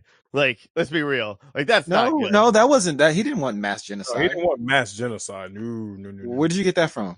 Yeah, he just wanted better shit for his people. He just honestly just wanted black people to have an even playing field, and if that caused a lot of white people to die, then that was they brought that upon themselves. Yep. It was he at no point did he was like, I just want to go. He was like, he didn't say, I'm just gonna take all this shit from Wakanda and we're gonna go kill all the white masters. He was just like, no, we're just gonna even the fields. Oh, see, for me, I don't. Okay, maybe I thought he was just black dog. That's why you don't understand. No. I thought he was okay. I thought, in my opinion, I thought his plan was to just drop Wakanda weapons out and just see what happens, like a Heath Ledger thing. Oh, like it wasn't even targeted towards anybody of any race. It was just the weapons were out there, and whoever got them, go have fun. No. Killmonger's we need to rewatch Black Panther together. No. Yeah. I just watched it a week ago. Movie marathon, okay. But no, his whole point was just that the playing field is uneven, and that if he gave like poor black people the means to fight for their own freedom and rights. It's crazy that we're talking about this with the Black Lives Matter movement going on. But he just felt like if he gave them a means to fight for themselves, then black people would take over the world, and then the world would be better as a whole. And this is the great thing about Killmonger, is that at the end, like T'Challa, he's right, because T'Challa makes the choice of, we're going to share our resources with the world. We're going to share our resources with black people in countries like America who are still treated like shit. Killmonger is a huge catalyst for Wakanda kind of entering the world stage, as it were. And for me, and that's why with different motives, but because they have different points of view. Yeah, and that's why I thought that the weapons that were being deployed weren't targeted. I thought that it was basically like, you were hiding this from the rest of the world. You fucked up a lot of lives out there, so I'm going to ruin everything out there. Because I can see what you're saying. Just like a white guy. I get where he's coming from. It was more of a vengeance thing instead of like a defense thing. Yeah, right. Is that what you're saying? Yeah, that's exactly what I always had interpreted it as, and that's where T'Challa at the end was like, no, he was right. I got to do this, but I got to do it the right way, and that's why I thought. Tyler, next time you watch a black movie, just have a black person with you, and we can explain. I do actually want to pitch something to you right now, Tyler, and it is recorded commentaries for movies, and you can call it the Grand Geek Gabbling. Wow! Oh my gosh! Just save that for later. Yep. Mm-hmm. I'm in, Ben. I'm in. I'm scared of picking Killmonger now. I mean, no, that's a solid argument, Tyler. It is a really good character. It's a solid, your reasons are a little different, but it's a solid argument. That's the thing. And even to the extent, no one's going to get mad at you for choosing your own one. Yeah, that's like the whitest take. I love the Killmonger. He's just like the Joker. Like that's. No. I didn't 2% milk. That's not what I did. That's not okay. What the hell? Oh my god! This is already the best list ever. No, I said chaos relatively like the Joker. And it is, but just not anarchy. I thought he was no. Okay. Anyways, fine. Fine. I picked Killmonger. Are you happy? I'm going to cry in the corner now. I'm going to cry in the corner. Man, I'll be real. None of my picks are getting in there. You got number 10. You can shut the fuck up. You got You got legit 10. You convinced us. You got Hercule. You got Hercule. None of mine have made the list yet. So yeah, I don't think none of mine have either. Yeah, you got Black Widow. Well, remember, I didn't originally choose Black Widow. I only put Black Widow because Black Widow just needs to be on this fucking list. All right, so that was still your choice. No, that was one of them. Whatever. I'm so scared for my top 3 now. Stop backpedaling, nigga. Yeah, whatever. Right. Anyway, we're on number 5. Ben is number 6. No, it's number 5, and Ben is going to be our judge. Wait, hold on. Before we continue, because I thought what we just did. So what? So Give 10 us is a support refresh. group guy. Number 9 is 6. Falcon. 8 is Black Widow. Who's 7 7? is Rocket. Oh, Rocket Seven, Raccoon. Number Okay, 6 cool. is I forgot to Killmonger. write down. Killmonger. I'm just keeping track of them. All right. This So, list is yeah. looking bad. I'm Yeah. judging. See, Marcelous. You guys didn't listen to me. Marcelous, hit me with your best shot. So, for number 5, I'm going with the Winter Soldier. Oh, nice. He's one of my favorite characters throughout the series. He was developed very, very well. His movie was one of the most, I think, was one of the most well written and best executed. 100%. It was executed very well. It was to the point where you could even look at that movie as not being a comic book movie or an MCU movie, and still It was a thriller. It was like an intrigue, a political intrigue movie. It was really Yes, good. sir. Yeah. The way that it introduced, it just introduced a lot of things for me that was wonderful. Winter Soldier was dope as hell, so that's where I'm going. So with number 5. that is a great movie. I tried to get my mom to watch it one time, and she used to be obsessed with NCIS, and so I told her, I was like, yeah, this movie's like NCIS, you'll love it. To try to get her to watch it, and she watched it, and she was actually like, oh my god, this movie is amazing. Because like at first she only wanted to watch Thor movies, but yeah, I was like, it's like NCIS, you'll love it. Oh my god. Anyway, sorry, random memory. No, you're good. That's a great technique to get people to watch movies that you want them to watch. Yeah, you Older should, white just people, yeah. find another TV show that they like. Yeah, you're gonna love this film. It's just like Dr. Pimple Popper. You're gonna really dig it. Oh god. I'm talking, of course, about Ghostbusters 2. Oh my god. Okay. Alrighty. Marcelous is Winter Soldier. Strong pick. Okay. Who's Good next? pick. Whoever's I'll up. Whoever wants to go. Yeah, go for it. Next. Mm-hmm. All right. So I'm gonna go with Thor, and I have my reasons. And my reasons are more than that he's just hot, okay? It is more than that. First of all, yeah, Chris Hemsworth, he's excellent looking, of course. Like, we all know that. Sorry. I love you said, yeah, it's not just that he's hot. First of all, he's very hot. Hey, hot. Yeah. Exactly. Yes, exactly. No, but he really, maybe the first movie was all right. You know, at what? times, I love Thor 1. Yeah, it was all right. And then the second movie was, oh God, when is this movie going to be over? But the second movie is the worst MCU movie, hands down. It is bad. It is not good. But at least we got some more like low-key elements, right? So like it's not all like a waste. It's just too long. But what Thor has to go through, all the hoops he has to go through, like being, he's a god, but he's on, he's a fish out of water, blah, blah, blah. More than that, though, he's taking up the mantle. And also, you have a sister, and also she's the goddess of death. And she's trying to kill you and your brother. And then, oh, look, all your people, your home's gone. And then all your people are dead. And now you're like the only one left. Well, one of you left. And what is he fighting for? What is he fighting for at all? Like, he is really nobody anymore. And he still is fighting the good fight. So I'm very worried about this list. Yeah, me too. Because Thor is, oh my god, oh man, I know what Tyler's saying, because Thor is not top 5. I'm sorry. What?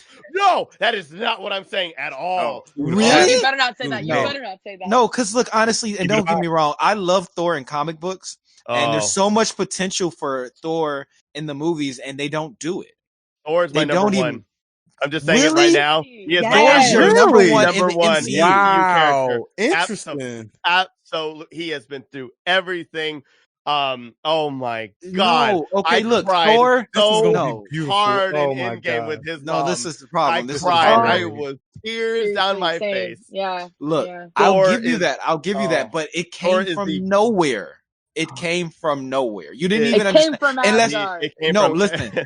If you didn't know anything about the comics and you don't even know what the fuck. Yeah, Marcelous, my guy. We're not talking about the comics, right? No, I'm saying, that's what I'm saying. No, you're not listening to what I'm saying. I'm saying that I grew up with Thor and Daredevil only in MCU or in Marvel. So what I'm saying is that in that movie, that situation with Thor and his mother, unless you know anything about comics or Thor himself, you don't even understand what's unworthy or any of this shit. They just sprung this on you. Even the whole point of him being fat and blah blah blah. He's never tried to be. They never even showed the whole worthy part. Wait, that was the whole second movie was about. What? The worthiness Of what, Endgame? No, the second and Ragnarok were both about his worthiness, especially Ragnarok. That's his main struggle. Okay, so the second movie I fell asleep in. I didn't even watch, truthfully. So honestly, I'm saying, if that was what that was about, then I'm sorry. Missed me. That's what it was, because the whole thing was about the relationship with his mom and then his mom's death, and it. Oh, that's what the second one's about. Yeah, that's why it's so strong in Endgame. It's because he lives through. He basically is the last person to see his mom alive, and then she dies, and then now in Endgame he goes back and sees her and wants to warn her, and then she just says, Marcel, and then oh my god, when she says the future hasn't been good to you, has it? I was just like, oh my god, give me the tissues. No. This is the thing. When I went to go see the second Thor movie in theaters, no joke, I fell asleep. No joke. That's the thing, Marcel. The second movie, just like how Black Panther, you need a black person with them. In this one, Thor 2, you need a white person to explain something. No, you're right. No, you need it. 100%. Trust me. That's why we fell asleep as niggas. But if we had a white person there with us, because I had a white person with me, they explained some shit and it made sense. So I understand where Tyler's coming from. Everything that Tyler's saying is making more sense to me, and that's what's making me like, oh shit, if I would have known that, then I would have been this. And my only problem with Ragnarok, the last Thor movie, was the Hulk's movie.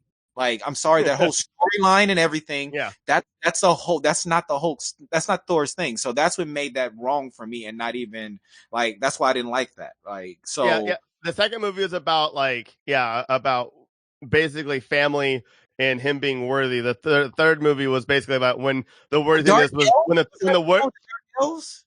the worthiness was taken away from you, and your sister is there. He has to be a leader. He has to be worthy of being the leader of Asgard, and that's what and Ragnarok they changed a lot about. from the white people. Marcellus, we need to in that one, they changed relationships and stuff.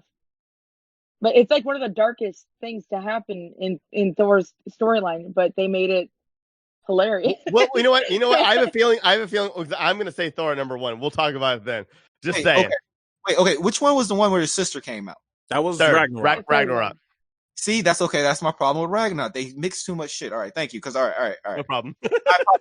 My bad. I take back what I said. No, you're fine. You're totally fine. Matt explained it in a better way. Matt explained it. I needed a white person with me. Yeah. Thank you, Matt.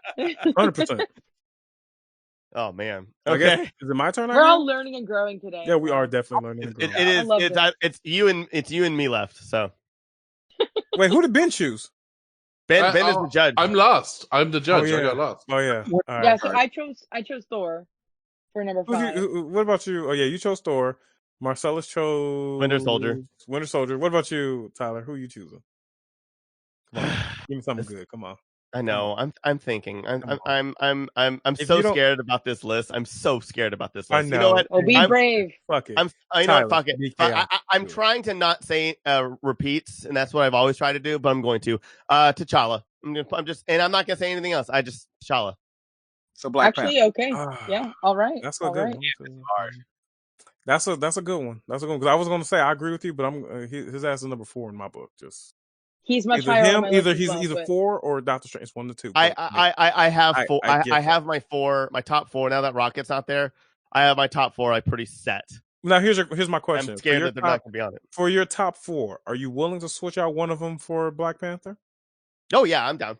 Okay, then I'm not that worried about that. Okay, cool. Yeah. Okay, but I'm also worried that we don't have the same top 5. Oh no, we do not have the same top 5 because I know my number 5 is going to make y'all turn eyes at me. Oh no. Okay. So Matt could go. All right, Matt. Oh, no. Okay. Oh yeah, I have nothing else to say. I have nothing else to say besides Black Panther. Okay. No, but Ben hasn't won. How you win? No, he's a judge. He's a judge. Yeah. He goes last. Oh, okay. Wait. Actually, okay. I'm taking back Black Panther after that exchange with Matt. Is that okay? Are we allowing this for me to change my answer? I'm fine. Okay. Sure, dude. Okay, I'm moving one. I'm moving one of them down. Thanos. Oh, no, okay. I'm gonna have to fight on that hard one. disagree, and I'm the That's judge. Hard disagree right there. I need you to stop and think about the choices. Do you want to put Black Panther back on the table? Yeah. You want to put Black Panther on it? Because listen, I'm giving you an out. I'm giving you an opportunity. Black Panther, fine. God God damn it. Yes, Okay. thank God. Okay. Now I'm willing to part with Black Panther because Black Panther is actually number 4 on my list. But I'm willing to part with Black Panther. But the person I'm throwing out Iron Man. Not yet. I Iron think Man's at the top, man. I honestly look. That's what I'm saying. I'm Iron so Man scared is of a this solid. list. Iron Man yet. is a solid character. Obviously, that's cool and all that shit is fine. I can But argue. in my personal opinion, at least on my list, there are 4 other people that are better than Iron Man, especially because Iron Man 2 sucked, Iron Man 3 sucked. And look, Robert Downey Jr. as Iron Man is a dope character. Like Iron Man Iron Man is is the best standalone but Iron Man Man himself as a character, What about Homecoming? He's just a douche. All right, What? he's a fucking douche. Not in Homecoming. He's a genius. No, that's what I'm saying. In Homecoming, yes, but I'm saying like there has been some character development. Hold up, He didn't even hug the boy. How you wouldn't hug him? He opened the door. Yeah, like I said, I thought he did it. It was too soon. There was some character thing. There's no too soon for an orphan. I'm an orphan. I know this. Orphans deserve hugs whenever you can give this little motherfucker a hug, okay? As soon as he saw he wanted a hug, he should have was like, oh, my bad. Open the door and give you a hug. Iron Man. Yeah, but what kind of claim would he make? He's like, oh, well, he touched me, you know? So I could see where, like, being a professional guy, like, you know, maybe he didn't know he was about Iron Man. He's probably touched some kids. Oh my God! Whoa!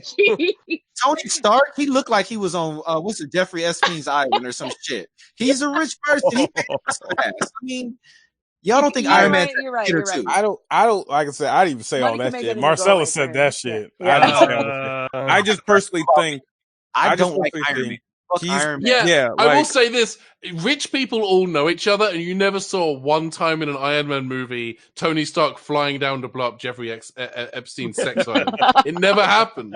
I'm just saying he is not higher on this list, and he's only number 5 because he is not higher on this list for me. But Iron Man is iconic. He is a hero. He created, or at least helped create, fucking War Machine. And I love War Machine. So that's the only reason why this motherfucker is on the list. But he also supports everybody though with tech. Like, that's cool. And I love that. That's the thing. I love tech too. But the problem is there wasn't really that much character development until literally like the last fucking movie. Like when I say character, I take that back now. There's character development. I disagree. Hold on, Iron Man 3 was all character development. But like it was still garbage too, so it don't matter. You can fucking Iron put Man character 3 development is in the cocaine. best That's still not standalone as good Iron Man thing. movie, hands down. And you're wrong. Look, I understand that I like Iron Man 3 as well. He understood sacrifice. I understood that and all that shit. Spoiler alert. He's the one who saved the universe and all this shit. But he's still a fucking douche person. Okay. Hey, yeah, you're right. You know what? Like, People who are dealing with PTSD often make the wrong choices and will make a string of wrong choices that will often make situations worse. Iron Man 3 is about a man who is suffering from PTSD, having to work through that PTSD under the worst possible circumstances. And look, that's why his ass is number 5, because he deserves some respect and homage, but he's only going to get number 5 in my book. What PTSD are we talking about with Iron Man 3? Iron Man 3, like a big part of that is him dealing with the PTSD of not Ultron, it's pre-Ultron. It's going through the vortex with the nuke into space and genuinely believing that he was going to die, and he has flashbacks, like PTSD flashbacks to that all throughout that movie. He has panic attacks and anxiety attacks. So, I love that they addressed that. I'm done with this blasphemy about Iron Man. No, because you guys being so white about this. Like, thank you. All right, maybe that's the thing. Maybe that's the thing, because I don't think niggas relate to this shit with Iron Man. No, because look, I don't know. I don't think you guys have watched these movies. One of the things you're saying, like, he gives tech to everyone. First of all, he's a dick about giving tech to everyone. It's not like he just gives out things to them. He takes it back. He sometimes gives them bad shit. So they don't even ask for some of this stuff, and he forces it upon them. And the only reason he does this is because at one point he was selling all his tech to the bad guys, and he needed something to combat those people.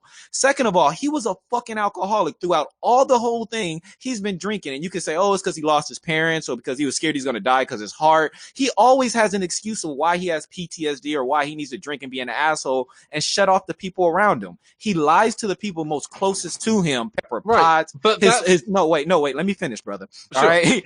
There's several reasons why Tony Stark as a whole had to sacrifice himself at the end, because this all wouldn't have happened if he would have just been a better person in the first place.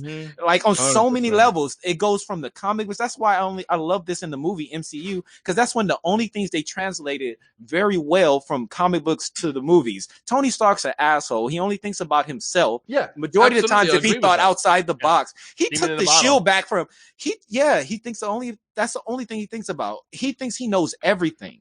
He thinks he knows everything, to the extent that he took Captain America's shield. He took Captain America's, that's my daddy's shield. Get the fuck out of here. On so many levels, this man has caused the destruction of the world. And just because he turns around, because he turns around and saves it after he causes it, you don't give him a gold star. That's fucking Trump shit. So he doesn't make it to any higher. I'll give you 5, but this nigga not making any higher than that. Here's the thing. I agree. Here's the thing, Marcelous. I agree with literally every word. Like the Iron Man's arc, Tony Stark's arc, or the Tony arc. None. If you will, a fucking flat line. Throughout the movie. I'm a drink. I'm a fuck up. I'm a drink. I'm a fuck up. I'm a fix it. I'm a drink. I'm a fuck up and fix it. And I'm gonna try and fuck Pepper. And I'm gonna try and fuck Pepper. That's it. I'm gonna try and fuck Pepper. His entire story arc is about him. I'm gonna blow up all my armors and then rebuild them just so I can fuck Pepper. I'm gonna build her armor so I can fuck Pepper. Everything's about just Tony and his dick and his out. No. Can I say one thing? This nigga took Loki. He took a god to his tower and offered him a drink. Nigga, the world is on fire right now.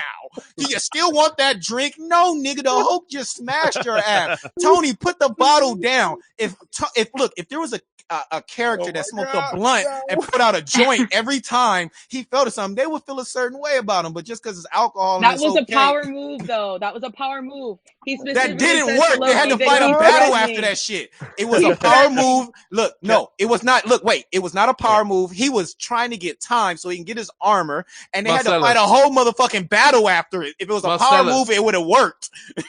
You need to know 2 things. Firstly, I need to breathe. Yeah. Firstly, I agree with everything. Ben, can I say one thing real quick? Yeah, go for it. Go ahead. Marcelous, I don't think you love Iron Man 3000. Sorry. I'm glad that nigga killed himself. Ben. Yeah. You lucky this your podcast. I'll kick you off. Marcelous, I agree with everything you've said. I still think Iron Man 3 is the best standalone Iron Man movie.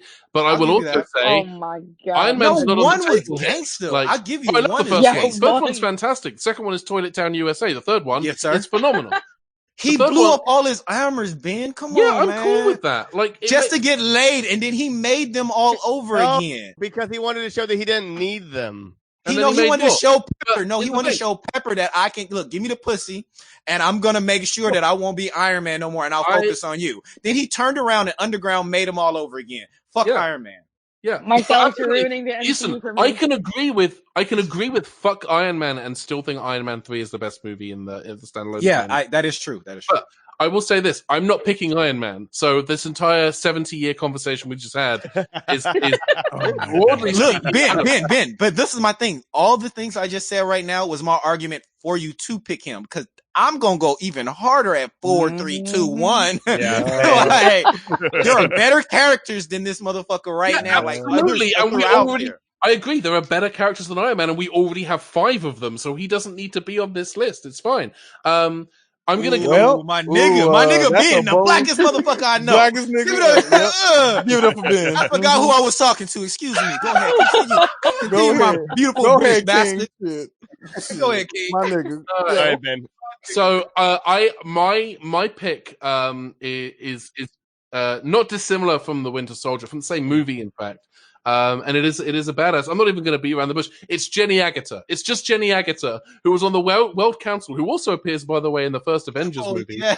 She's such a badass that Black Widow has to pretend to be her to sneak into the meeting at the end of Winter Soldier, and then obviously it's Black Widow who does those sweet ass drop kicks, but the minute you see Jenny Agutter, I'm not even talking about the character, I'm talking literally about the actress Jenny Agutter. She is my nomination. When she brings her leg up and like fucking... like you're being biased though, because she British as shit. I don't give a shit. I know you don't, but shit. I don't care. She could be from the moon for all I care. You see her do that kick, that's amazing. And she is pretty cool. Here's the thing. Here's a woman. She's on Call the Midwife. She was in An American Werewolf in London. She does not need to be doing a Marvel movie. She doesn't need that. She's got World War I babies to be midwifing. She's set. She's good. She's got money in the bank. She's fine. She doesn't need to be doing a Marvel movie, but she shows up for 2 of them, and then she fucking drop kicks Robert Redford in his Mean Bean Machine. Like, I can't, there's no version of that movie that is not enhanced by the presence of Jenny Agutter. So she's my pick. Your accent is really selling this. However, it is selling they are about the MCU characters and not the actors. You cannot prove to me that she's not playing herself in that movie. You can't prove it. Show me the credit. Like you can't prove to me that she's not playing herself in that movie. Jenny Agutter is my pick for number 5. Okay. Man, I can't argue with that. Wait. Are you picking? Like, is that the pick? That's not the overall pick. That's my pitch. Oh, I've now got to whittle it down, and Iron Man is the first to go. Okay. Iron Man. Winter Soldier is a good pick. I don't think Winter Soldier is making it into slot number 5, so Winter Soldier is out. If it's between Thor, Black Panther, and Jenny Agutter, I'm sorry, Thor has to go, which means it's down to Jenny Agutter and the Black Panther. I cannot believe this. I have to go with the Black Panther, absolutely, because Black Panther deserves absolutely. Oh, you scared me. You scared me so. The Black Panther. Now I want you to remember that I make this pick because I sacrificed. What I'm doing is a very funny and good bit, and I sacrificed the joke. I'm sure Miss Jenny will love and respect you for this bit, dog. I would have picked Jenny, but I would have picked Jenny too. You know? No, stop it. Okay, all right, number 4. Jenny. Black Panther deserves to be on this list. Black Panther is a top tier character and deserves. Yeah, Black Panther had to be. He was higher on my list, but he is our king. But yeah, he really is. All right, Samantha, you are our judge for number 4. Oof. But I am terrified. Beautiful. Okay, I'm gonna go first, and I know everybody said, "Oh no, baby." Okay, Thanos. Mine's Thanos. Thanos for number 4. What'd you say? Thanos. You're killing me. Here's the thing about Thanos. He is the big bad. Can I say one thing real quick? I'm so sorry. But, I know that Marcelous, Marcelous was not wrong. That basically almost everything was Iron Man's fault. Almost everything except for Thanos. Thanos was coming no matter what. He just was. No matter what, Thanos was coming, and they were just lucky with Iron Man that Tony Stark fucked up. Yeah, and we got that. No, I'll give you that. We got that. That's what I'm saying. Thanos has been the main villain. But that kind of drove everything Tony did, though. Okay, I'm not going to bring Iron Man up again. I mean, kind of. No, wait, stop. Movies. Once again, yes, Thanos was coming, but do you see the state that the Avengers were in when Thanos got here? Mm-hmm. Whose fault was that? That's true. 100%. Oh no, I'm not saying he was successful. Which is why. So Iron would Man you want? So do you want a united? Do you want a united Earth, mightiest heroes, or do you want these niggas fighting over a fucking shield and pussy? And that's what. I'm sorry. No, again, I'm sorry. I'm not being a chauvinistic pig here. The women were smart enough not to fight over dick in the MCU. The women were smart enough just to fight crime. You know what I mean? But these men were out here making moves. Thor. Yeah. He was making moves for pussy. He was doing things for Jane. You know what I mean? But he loved her. I give it to him. I give it Thor more than Iron Man. Because he could have got with anybody, but he still chose Jane. Which is dope. He went mortal, but still, I'm just saying, like they make you're a god, and you're over here not doing godly things. No, okay, I'm sorry. That's true. Okay, so back to Thanos though. Like, he's convincing, just like Ben is always convincing. However, if somebody else is talking about it, y'all would be like, no, absolutely not. Because here's my thing about him. Yeah, sure, he's very convincing in his argument, and he poses like it's compelling because he poses like a hero, right? And then you start thinking, like, what's the difference between a villain and a hero? And start making those definitions, right? It's all about point of view. So it is compelling. I will say that. But Thanos could have done literally freaking anything with all those Infinity Stones, and he chose to still wipe people out. The Well, here's the hell thing. is whoa, that? Hold on. Because he had one mission. That Well, was yeah, he it. had one mission, but also And he once carried again, through with it no matter what, no matter how many daughters he lost, no matter how many people that he actually cared for, he had to kill for it. I mean, y'all lucky. he was not going to be swayed. He was not going to be swayed. And I'm Yeah, sorry, and that's a that villain. is That is a villain. amazing. That is amazing character. Like honest, But why not just double the resources like instead of for- wiping people out? Wow, no one ever talks about that. Because Thanos Why is did a the nigga villain. just snap the fingers and That's what double I'm the saying. resources? Okay. Oh, wait. Okay. Mike, You can do anything, my nigga. Come on. My counterpoint to that is actually in one cell of a Spider-Man comic book where Spider-Man is in the lizard. Comic. Can't do that. Yeah. No. I'm saying this is about character. This is not about the comics at all because obviously because Spider-Man has something to do with this. I'm saying I'm going to go back to like in a comic book where it's the lizard and Spider-Man. Spider-Man's like, I don't understand. You can cure cancer. You can do all these amazing things. Why are you turning people into lizards? And the lizard says, because I don't want to cure cancer. I want to turn people into lizards. No, okay. Same No, wait. thing with First of Thanos. all, He no, said, stop. though, Wait, if wait. He wants. Same thing with Thanos. Go ahead, though. Sam. No, Sam, go ahead. No, he doesn't want to wipe people out though. Like he sees like the resources are getting depleted. So then what's going to happen to his people? They're going to die. So he just kills them anyway or erases them. In the comics, if you want to, you don't understand the whole balance shit though. That's Yeah, exactly. No, I get the balance. Like I I'm get the gonna balance. be evil and do this shit. In his mind, what he did was actually for the good of all humanity and all of the universe as well too. So in reality, it's a balance of like, okay, did he really do this to be evil, or was he just a really passionate fucking purple nigga that really wanted to save the universe in his own light? And if know? you add, right, and that's and the if thing you about and it, if you he add thought he was right. And if you add resources, like how are people going to essentially fight? What kind of hell would it be for capitalism and other things that other worlds have to deal with for those new added resources, though? Like, what kind of shit is going to happen with people fighting each other? And there's going to be more war. Do anything. There'll be more war. There'll be more war. And no, you can't. Only the rich and powerful can. And Thanos understands that. With the gauntlet. No, Thanos doesn't understand shit.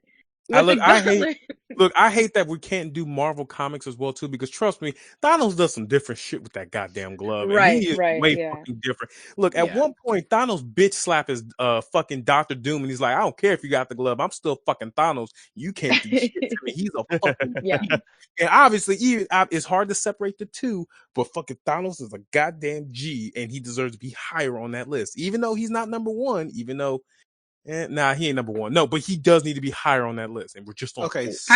So two things. One, Thanos can't be higher because once again they brought him in too late. He's not into too many movies. We're talking in 3 phases. I'll give it to you because it's the same reason why Killmonger made his point into this list, even though he wasn't a big part of the MCU. He was one of the best villains. Thanos did his thing. So I can understand if this is the case, I will bow to fucking Thanos being at 4, but Thanos, to my opinion, is number 3, but I'm willing to bow to 4 at least. I'm willing. So I'll give the respect there. Okay, but I need to address something else that Tyler said. When you get into the comic books, as far as Spider-Man and Kurt Connors, the Lizard, that was taken out of context. That was at a phase where the Lizard had took over more. The more animalistic side of him had took over. So that's why he said that. He had got into this mind frame of like starting an organization or a community of all lizards. So that's why he said that. It's true. Originally Doc Connors wanted to make this serum to do this whole lizard thing so that people can grow back limbs, so they could fight cancer, so they can fight anything that's possible. So I don't like you using that as an example because you know comics better than that. Oh, I know. No, I just meant like at least like something does have that mind because I know Kurt Connors was definitely like not in the right mindset, but neither was Thanos too. That's all I meant was that these villains are not in the right mindset. Okay, that's all I meant. Okay. I thought you meant like justifying the same way. Oh, okay. Oh no. I would just because we've all seen that meme. That meme's been going around like crazy. Yeah. They try to humanize Thanos to make him more, like people say, relatable. I think they do that in the comics too, because again, I'm sorry to talk about the comic, but in the comics, it's his love with death and like Yeah, and they That's romance the different- shit that's out a of it. different So you would Yeah. so you would relate to him in a different way. Where they found it in one way, we're like, okay, we can't introduce death. Let's make it relatable in this MCU. Right. Well, and then Oh, at the so beginning sad or at about the that. end of the Avengers and his post-credit scene, they say He courts death. yes, Yeah. exactly. And so when Hela was announced, I was like, oh, okay. I know. Is I thought this gonna that was happen? too. Yeah. Wanted Is it. this gonna happen? It may still. You never know. It could. Oh wait, well I guess She he's didn't dead. Never die. mind. He's dead. Well, she didn't die, but multiverse. Yeah. You never know. Okay. Okay, so what's good? Okay, who else is going right now? Number 4. Yeah. Man, Ben hasn't said shit. How you doing? Yeah, over I've been there? very quiet. I've just been biding my time because I don't need to add or subtract. Oh, okay. to I thought any you of your had arguments. pizza. That's why. My bad. Shit. No, pizza's gone. I've eaten all the pizza. I've eaten all of the Parmesan bread bites. Nice. It's all good. Damn. Okay, Ben. All right, Ben. Who's your number 4 then? Let me ask you, what is the greatest nation on this planet? The answer, of course, is The Netherlands? the United States of America. No. What Oh my God. embodies? It's weird hearing a what British guy say this. What that best accent. embodies? What best embodies the tenacity and wholesomeness of spirit in the United States of America? Is it That Danny the- Putty? Is it Danny Slavery. Putty? And No, it is not. It is not. But the thing that best exemplifies the American spirit is that idea of never giving up, never giving in, Oh no. always pushing yourself to do better. And that is why my nomination for 4th place is every drunk idiot who thought they were capable of lifting the hammer in Thor when it was in the crater. Like every single, like they have a barbecue around that place. They are making it a thing. People are walking up, they're trying to lift the hammer. People are trying to pull it with their trucks. They're wrecking their trucks. Everyone thinks that I'm the guy for this. And that absolute pig-headed, just blind optimism, just for me, not only exemplifies America, I think perfectly encapsulates what the MCU is all about. The MCU is all about people going up against insurmountable, some would say impossible odds, and pulling it out at clutch at the last minute, regardless. And nothing exemplifies that more in the entire MCU than all of those idiots with their coolers and their beers and their burgers and their hot dogs trying to lift that hammer. Damn, Ben. You're right. That did you just stop capture it? No. That's how the MCU does it. That's how America does it. And it's worked out pretty good so far. Okay, that was good. Hold on. Okay. Well done. I mean, it was funny, and it was a good Iron Man reference. Okay. Marcelous and Matthew. Good roast. For number 4, Yeah. it's crazy because I had Killmonger, so. Yeah, I'm sorry. I mean, he was higher on my list too. So honestly, this can't go without him being here, and I don't want all the black people to be together because we got Killmonger, Black Panther, but I'm gonna go with Nick Fury. Okay. Nick Fury has been Yeah. throughout the MCU wouldn't be what it is without Nick Fury. He's been in almost every one of the movies. He's a killer. To me, it was all right. So I'm not okay with them switching characters to another race. I'm used to white Nick Fury. That's what I grew up on.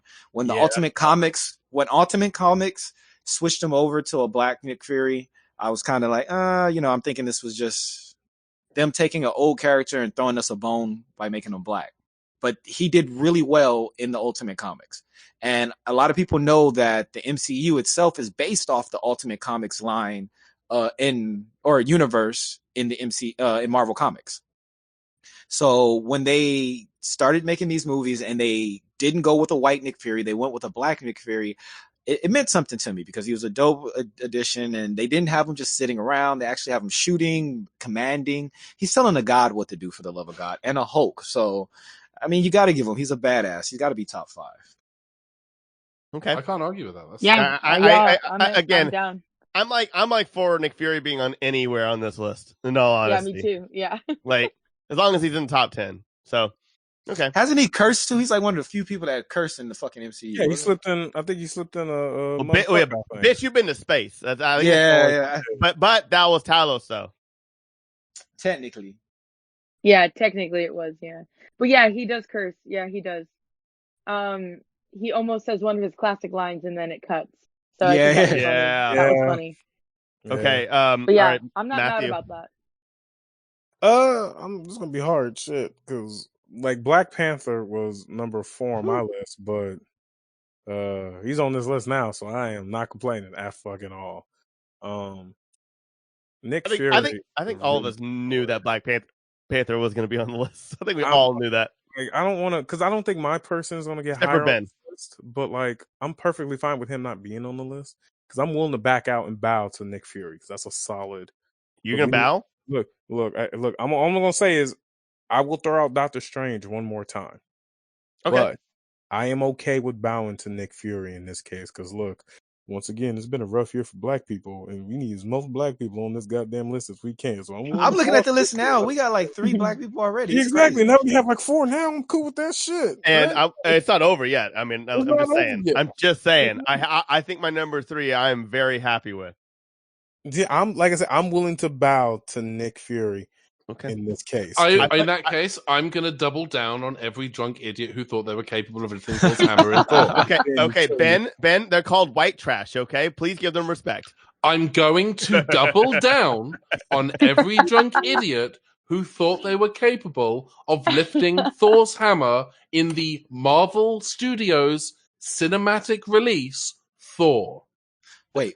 I would like to point out that what Tyler just said. Could you imagine, like, me and Matt, we going, like, to go eat somewhere, like, hey, nigga, look, they lifting Thor's hammer. Want to go check it out? Nigga, what I look like trying to lift Thor's hammer? And then they just keep driving. Like, it's true. It's nothing but white people that went and tried. What? No, white trash. White trash. The thing you have to remember, Marcelous, is only white people have that level of like blind, hopeless optimism. Yes.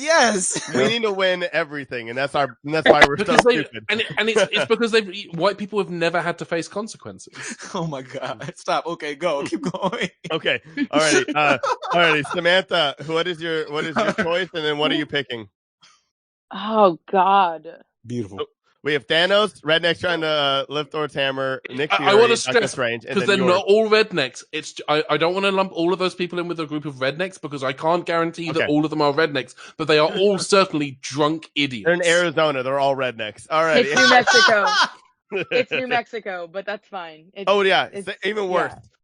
Even worse, worse. it's the new Mexico. Yeah, because all the Hispanics saw Thor's hammer. Exactly. Like, nope, absolutely not. Yep. I'm not that dumb. Okay.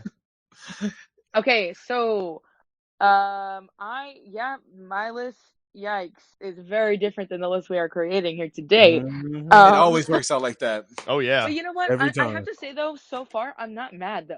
We've all brought our stuff to the table. We've all learned. We've all grown, and I feel like we've come to an understanding. So that's why I'm gonna pick Nick Fury. No, but what was your choice though? Oh, okay. I mean, Nick Fury's my choice also. Oh, okay, cool. Okay.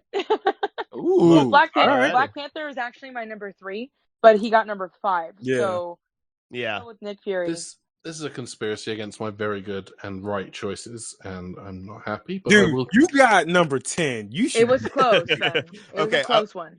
Okay. Again, you set the bar. Okay. All right. So I'm gonna go through the list real quick. We have number 4, Nick Fury. Number 5, Black Panther. Number 6, Killmonger. Number 7, Rocket Raccoon. Number 8, Black Widow. Number 9, Falcon. And 10, we have director and also the guy who is the Cap support group who wanted to have a blowjob. And there we go. Cried. And Don't cried. forget about And cried. I feel Right. bad. He went on a date and he cried. Yeah. He deserves to be on that list. He really do. Yeah, he does. Best character development. Oh my God. The Maybe quickest. top 20, but okay. All righty. Number 3, and we have Marcelous as our judge. And I'm not going to go first this time. I went first last time, and I actually I'm really strong on my choice. So. I'm actually comfortable to go first this time if everyone else is okay with that, because I think I have a really good choice. I think this choice is actually in with a really good chance. It's a pivotal scene near the end of the first Guardians of the Galaxy movie, and my nomination is all of the onlookers at the end of Guardians of the Galaxy who watch Peter Quill challenge the bad guy to a dance-off and just sort of go with it. Like, no one at any point is like, what the Attack! What are you doing? Like, he's just standing there. Shoot him. You have a gun. Shoot him. Shoot him with your gun. Shoot him with the gun that you have. It's right there. And instead, dance off. And everyone there is like, well, I guess this is what is happening now. The last thing I'm going to see is an idiot challenging one of the most dangerous men in the cosmos to a dance off.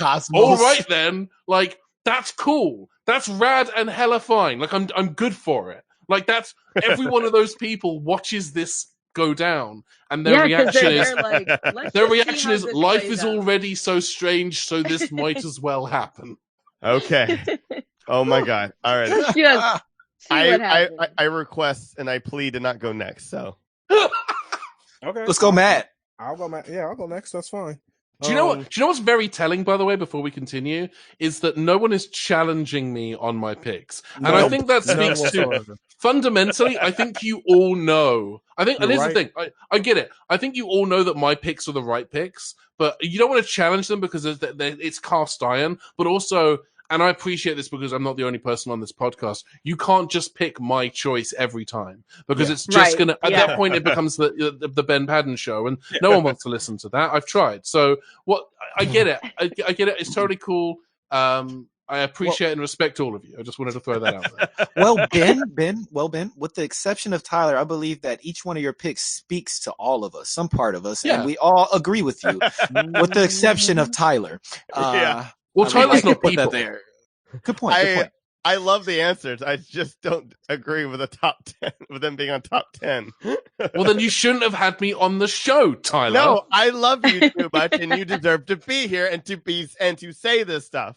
And I will fight for your right to do that. I'm gonna listen. I'm gonna get as your God is my witness. I'm gonna get at least one more on this list. I will not back down. I will not yield. Wow. Yeah, we still got like the bottom 5. So Yeah.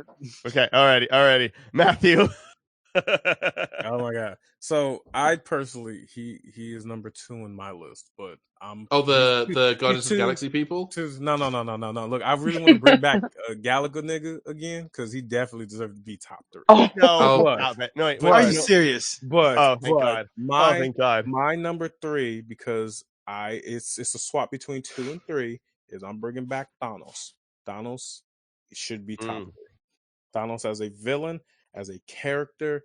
And I'm gonna say this right now. I personally feel a little bit bad for movie Thanos because look, I'm gonna get real close to the mic. Look, this motherfucker literally was trying to eat some breakfast, right?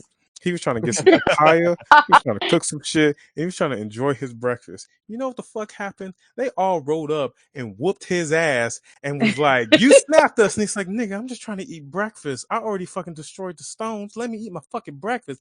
They didn't do this Do shit. you know when how they had hard it his is to get a teeth and bowl of everything. Fruit Loops on this No, planet? it don't fucking matter. That's the point. This motherfucker couldn't even eat his papaya. The motherfucker couldn't even eat breakfast before his head got cut off from fucking Thor because they were mad because he was like, "I destroyed the stones and I did the snap already. It's already done. At least let me eat my breakfast and let me enjoy my meal before you try and whoop my ass because I did some horrible shit." Yes, I did some horrible shit and I snapped half the universe out. But can a nigga eat his breakfast first? Look at these motherfuckers. I grew this shit. I made it look nice and it was I was gonna juicy say and he even tasty. grew it. Exactly. And he didn't even Yeah. get the chance to taste the sweet, sweet nectar of that papaya before they killed his ass. So I still think number 3 goes to Do you know what I Thanos. think? I'm kind of on your side with this one. I think because it's been however many weeks since the snap. It was had like occurred. it was like what was it? It was a few months, I think. Yeah, and so what I think is, I think this whole time he's been growing crops, he's been chilling out, and I think that morning was like, you know what? I'm going to try one of those papaya because I've been growing those things for a while and they've not quite been ready yet. Today's the day, and that's when the Avengers roll up and sever his head from the rest of his body. Giving him a chance to even try it or enjoy it. Not even a little nibble. They just was like, "Fuck you," and killed him. That's cold-blooded. And yes, I understand being mad and salty, but just because you lost the first half of the war doesn't mean I can't enjoy my fucking papaya. So number 3 goes to Thanos, not only because of dedication of what he's did as a villain, but the nigga deserves to get that papaya. And number 3 is his fucking papaya. I want to change Justice my for the nomination to papaya. whoever it is who suggested to Thanos that he could grow papaya fruit. Just I'm not actually doing that, but that would be Oh, a pretty okay. solid pick. Okay. I'm That's sticking with the number 2. onlookers at the dance-off. Okay, that's your number 2 then. Okay. Just kidding. Matt, I Okay. kind of have to agree with you. I guess I'm going next. I'm sorry. You're fine. No, I you're fine. actually kind of have to agree. I'm just saying. agree with you. No, I really do. Mm-hmm. He originally was not on my list just because I was just rebelling against it, but I think I'm gonna have to pick him as number 3 because he's kind of like a Nick Fury where he was always there. Well, after the Avengers, looming in the background, we all were waiting for him. He did, have a big effect on the MCU.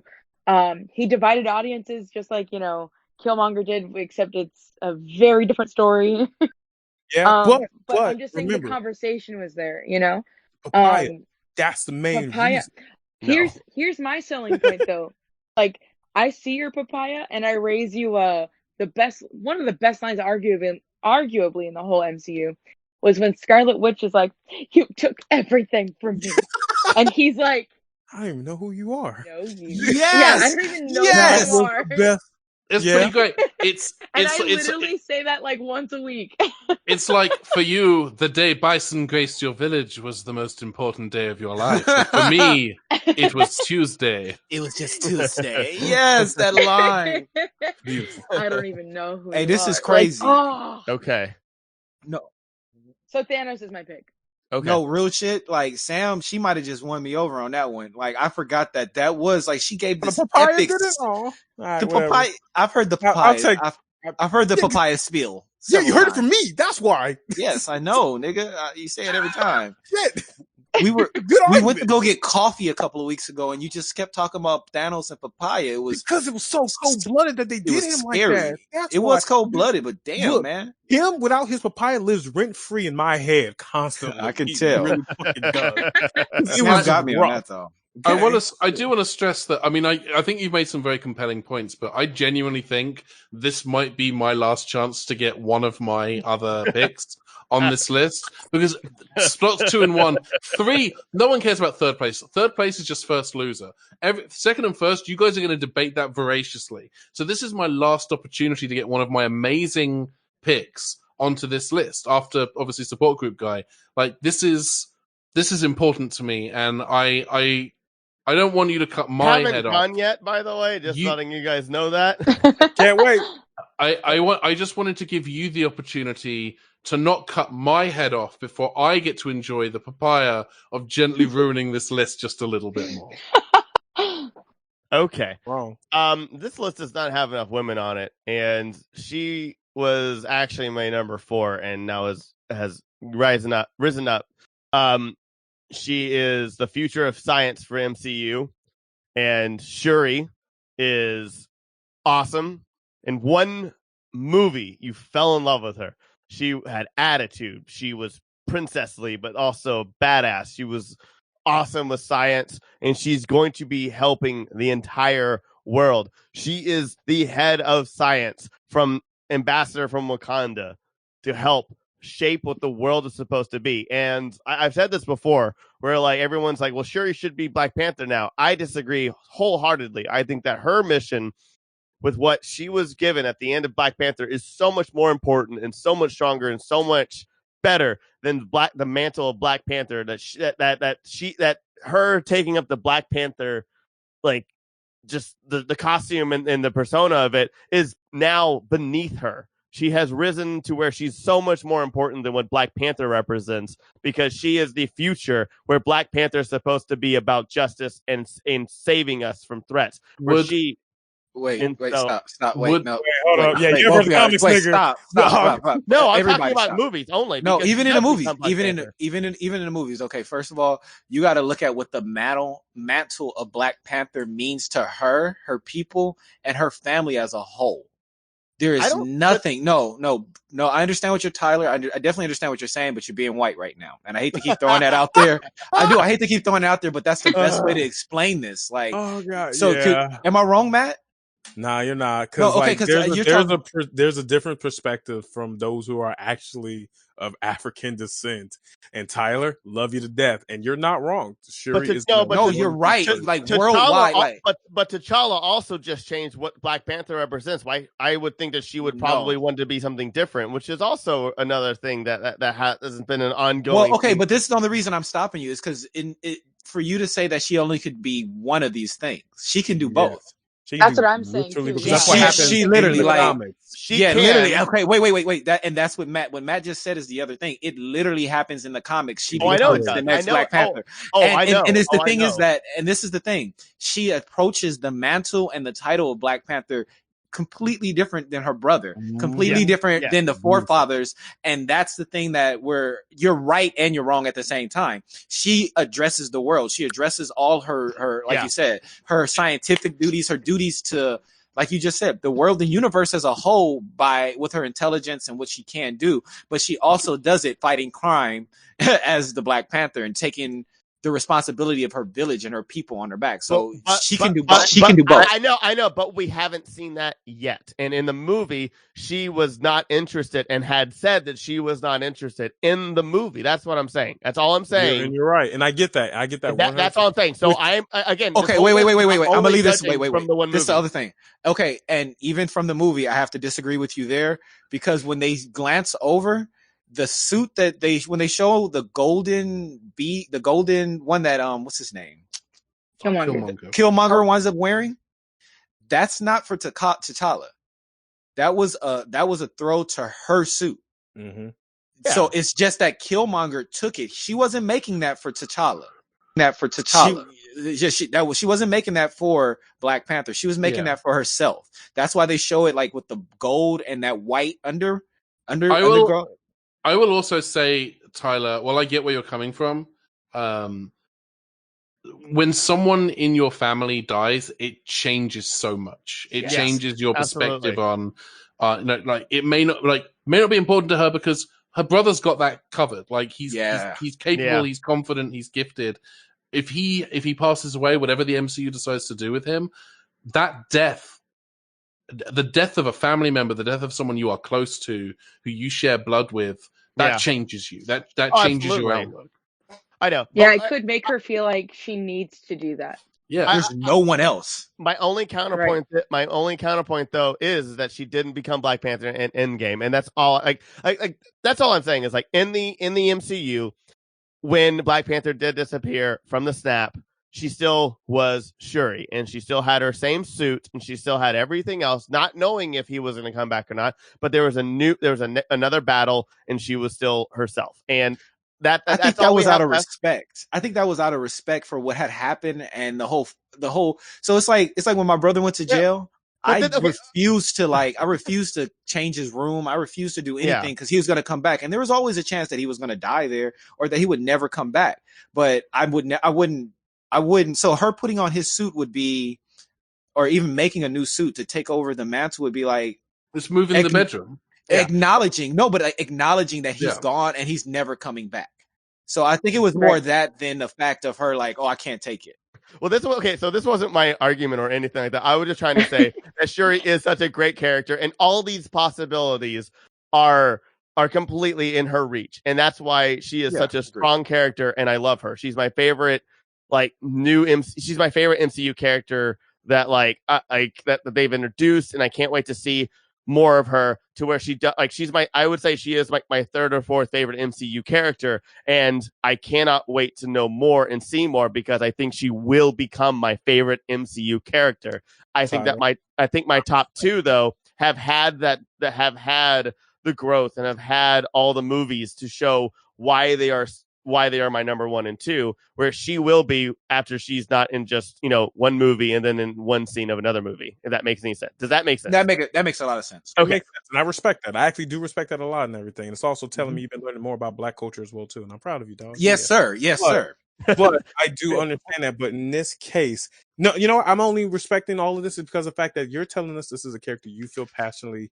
Oh, 1,000%. Yeah, not doing I'm so gung-ho about Shuri. You're giving us something you thoroughly believe in, and I love this because this is the realest list we've done. It's not no respect, and not no honor, or nothing else like that. No, we are giving our honest opinion on what our top people are on this list, and I am glad.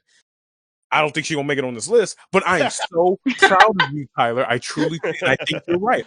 I really think you are. I just don't think she's gonna be on this list because you need to forgive her. The goddamn papaya he did not take. He for his fucking papaya, and his papaya. Yeah, and you've also got to consider all of those people who watched, Peter Quill, and whatever the hell that guy's name is, whose name I can't remember Ronan right now. the Accuser. Ronan the Accuser. Yeah. Have a dance off, and we're just like, all right, let's see how this. Like it's a different mindset. It's a different Okay. mindset. And I love Shuri. Shuri's one of my favorite characters, but you do have to think about it in the grand scheme of things. In the grand scheme of things, is she better than every single one of those people who just lets that dance off happen? And I'm not convinced that she is. Okay, so two things. One, I wish she would have brought Stiri up earlier. I really did. Yeah, same. I was gung ho about her number 3. I literally thought I would not have to argue this one. I'm not gonna lie. Well, you don't have to argue. You already know how this list true. go. That's Second, true. Ben's choice is looking a little bit crazier too, because it's not just one person. He's naming a group of heroes. We can put a lot of motherfuckers in this. But we don't do that. All of the Avengers. Well, because here's the thing. Let me Look at ask they you a question. watch. It was like Gamora, Rocket. Can you Groot. can It was you all of them. prove? Yes. Can you prove that Shuri is not in that group? Yes. Yes, I can. With all the technology that Wakanda has, you're saying that they didn't send a person to go watch that dance off? No, you're right. She could have been in her lab, like, hey, I feel Maybe, yeah. She Because they knew made up about a they knew about the device. stones. They did. Yeah, they knew No, about it. actually, in Infinity War, she saw the Guardians of the Galaxy and had no idea who they were. So yes, there we go. Well, she didn't know what the name was, but she's like, I remember them motherfuckers dancing. Also, I mean, Wakanda's She's like, got great is this tech, but what's Coachella? the resolution on one of their like deep space probes? Is this Let's be honest. Coachella? Oh God. Is this space Coachella? Is this Coachella? Okay, No Marcellus. thanks. Marcellus, what was your choice? Damn. Yeah, I was know, hoping right? somebody Yeah. else would say this because I don't want to pick my own choice. But I'm going with Stan Lee. Yes. It's annoying that we haven't said him again. Nope, I feel like he should. That You goes can say that after I higher. finish, my nigga. No. I hope he would make it higher. That would be dope. But as far as him being an integral part in the MCU, he not only just made appearances because he was Stan Lee. A lot of his appearances actually did something. It actually added to the story. Yeah, I mean, I loved him. Yeah, I'm upset because I've technically said Stan Lee twice.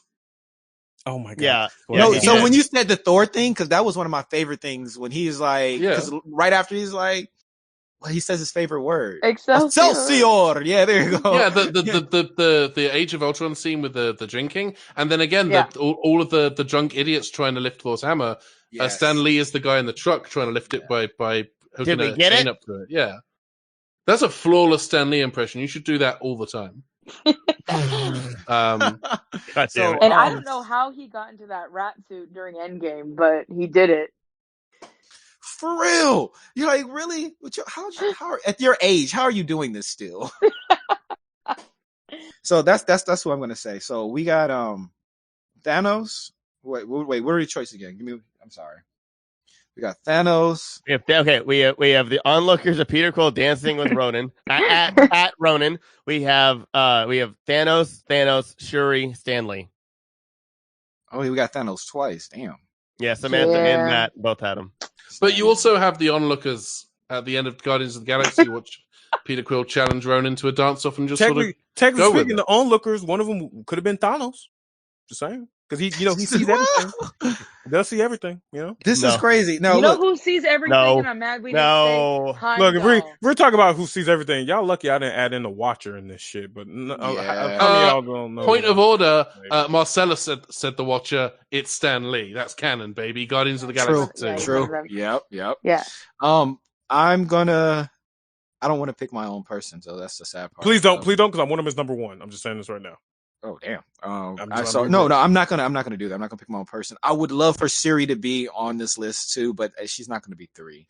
So I'm gonna have to go with Thanos. Poop. Woo! For sure, Thanos. I'm not happy about that. It's a I tough think it's call. a big mistake. Mm-hmm. I think that's my last opportunity to put one of my very good and accurate choices on this list. But I'm gonna If keep. Stan Lee I'm was gonna part of push this on. one, you would have won it. If Stan Lee was part of this group, you would have won that Oh man. Okay, so one. this is gonna be really tough. We're in This top gonna 2 get now. rough. All right, so we're at Thanos number 3, number 4 Nick Fury, number 5 Black Panther, number 6 Killmonger, number 7 Rocket, number 8 Black Widow, number 9 Falcon, and number 10 the This list Captain makes America no support sense. group. I know. I just have him on my list of support group guy. I'm so fine with this. I'm so scared for number 2. Number 2 is Give it about. God damn it. Okay, Matt, you're gonna be our judge, and I'm just gonna go ahead and say it. Captain America number 2. That was my number 1, so I'm gonna have to be good with that one on you. You ain't no argument. You're just gonna say I mean, I don't.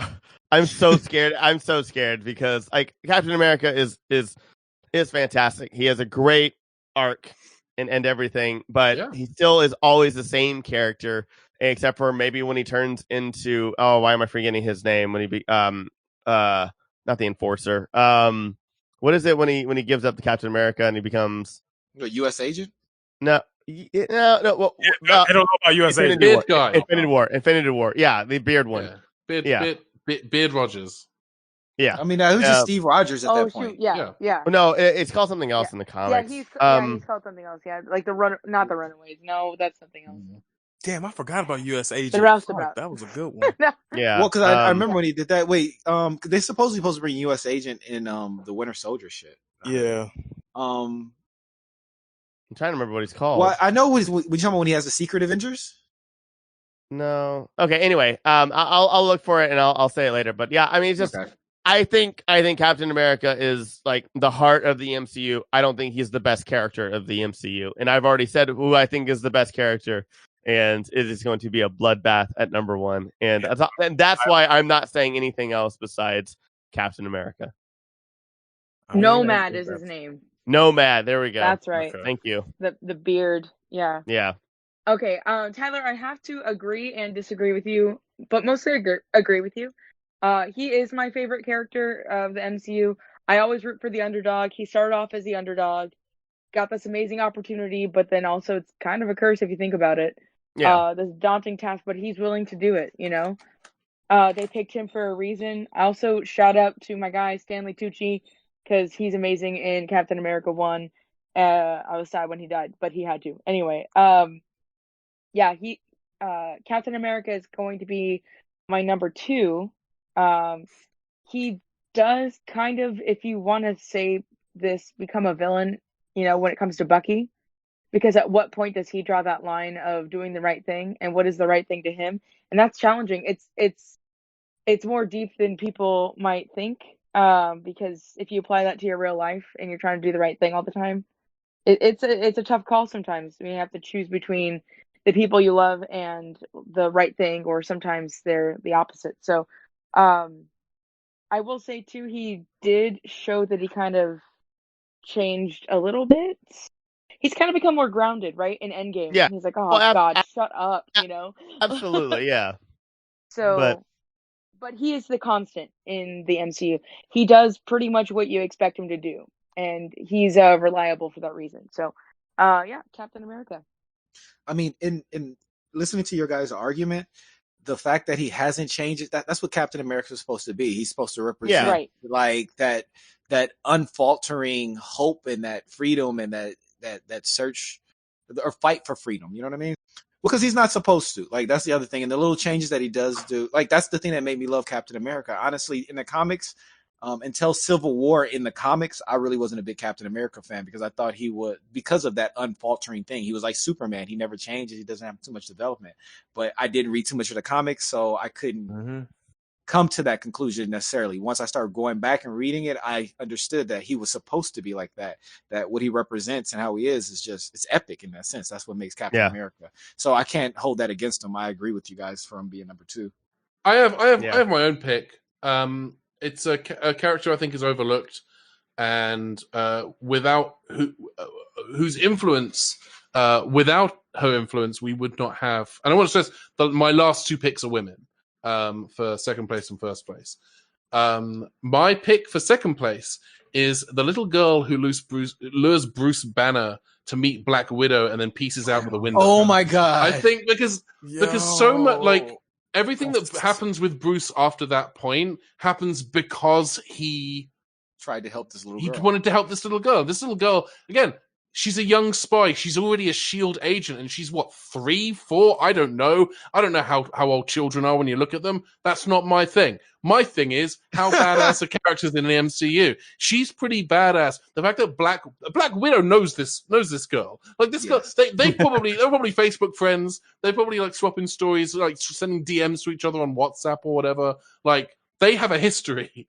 And you only get that by being a badass spy. And to be a badass spy, realistically, she's what, 8? That's a big deal. That kid knows what is up. That's Okay.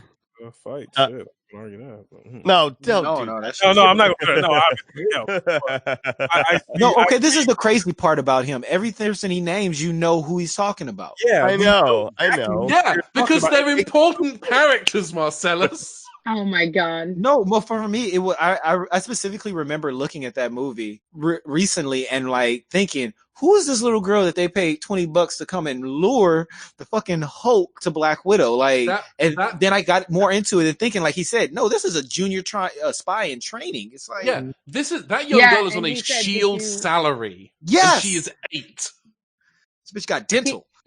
Hulk or Bruce Banner says, tempted really "Oh, to you started him that young," and Black Widow says, "I started that young."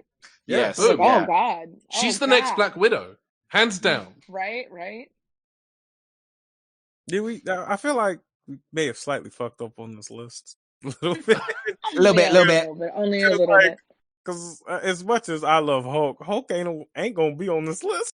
No, he's not. He's not. Like- He's not. I'm sorry, but he's gonna be on the other list, baby. Yeah. Really? Oh, yeah. shit. No, okay, you Yep. may not be. Now Yep. you may be right about that for a certain reason, especially because For certain reasons. Come on, we can go into this, but let's go into that later. Let's go. All right, Get this Matthew. done. All right, Matthew, number 2. My number 2, and I know Marcellus ain't gonna agree with me on this, but I actually think Thor is number 2. God damn it. Yes. I think Thor is number 2 on this list. I truly do. Yes. Because of all the other arguments as well too. And to go back to my theory with Thanos being on list, he is the one to kill this fucker. He cut off the head.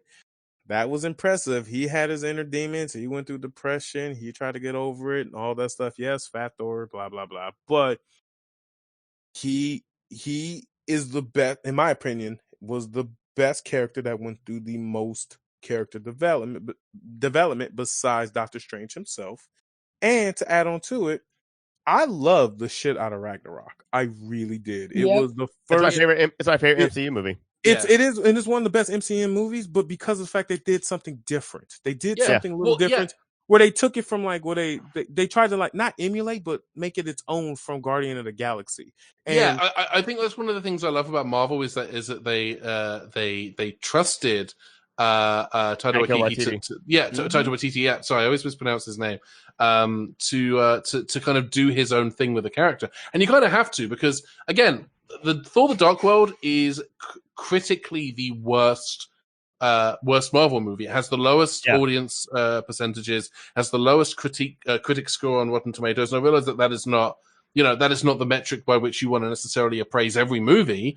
I'm sure there are people out there for whom Thor: The Dark World is their favorite MCU movie, and I hope I never meet these people, because dear Lord, how boring must your life be? But I do think that, I think the failure of Thor: The Dark World on almost every level except financial really made Marvel sit down and go, we need to do something different with this character. One of the reasons I think the first Thor movie works is because it almost flawlessly combines a Shakespearean melodrama with a fish out of water comedy. That first Thor movie is a brilliant blend of those two things.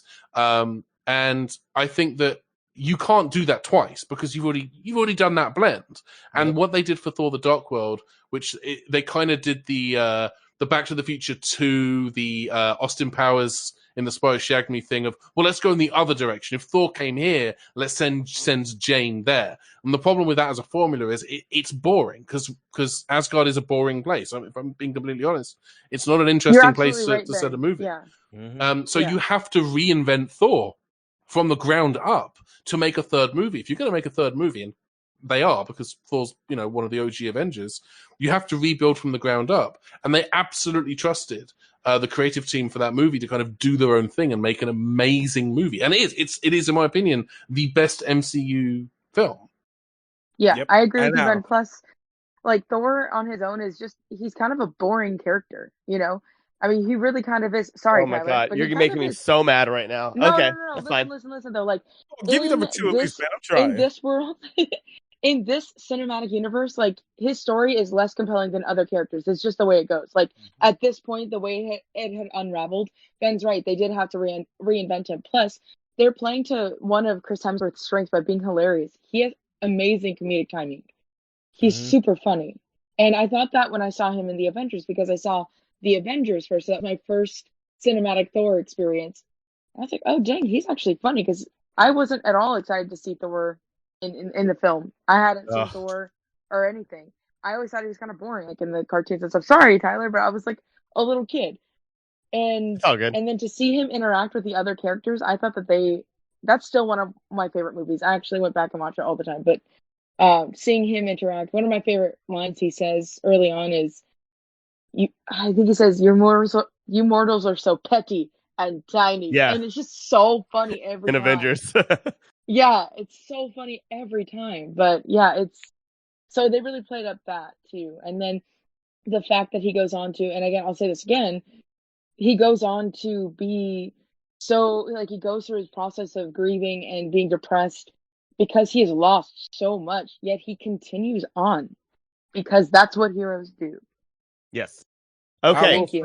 All right, Matthew, what is your pick for number 2? Oh shit! I forgot I was choosing this shit. My bad. I'm sorry. Yo, I'm sorry. what was Captain America, Captain America, the little girl who lures Black Widow to the Hulk in Age of Ultron, and then yours is Thor.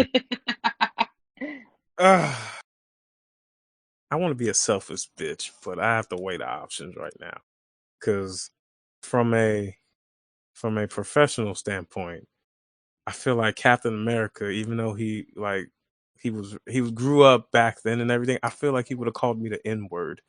I don't. No, he wouldn't have. No. You sure about that? I am very positive about that. I am Captain America. I am extremely. No, you're not wrong. I know. I just have that feeling because even no. I don't have you. There's a few heroes that I feel the same way with. No. I have that same. It's the N-word sense. You feel it, but it tingles like Spider-Man. Yeah.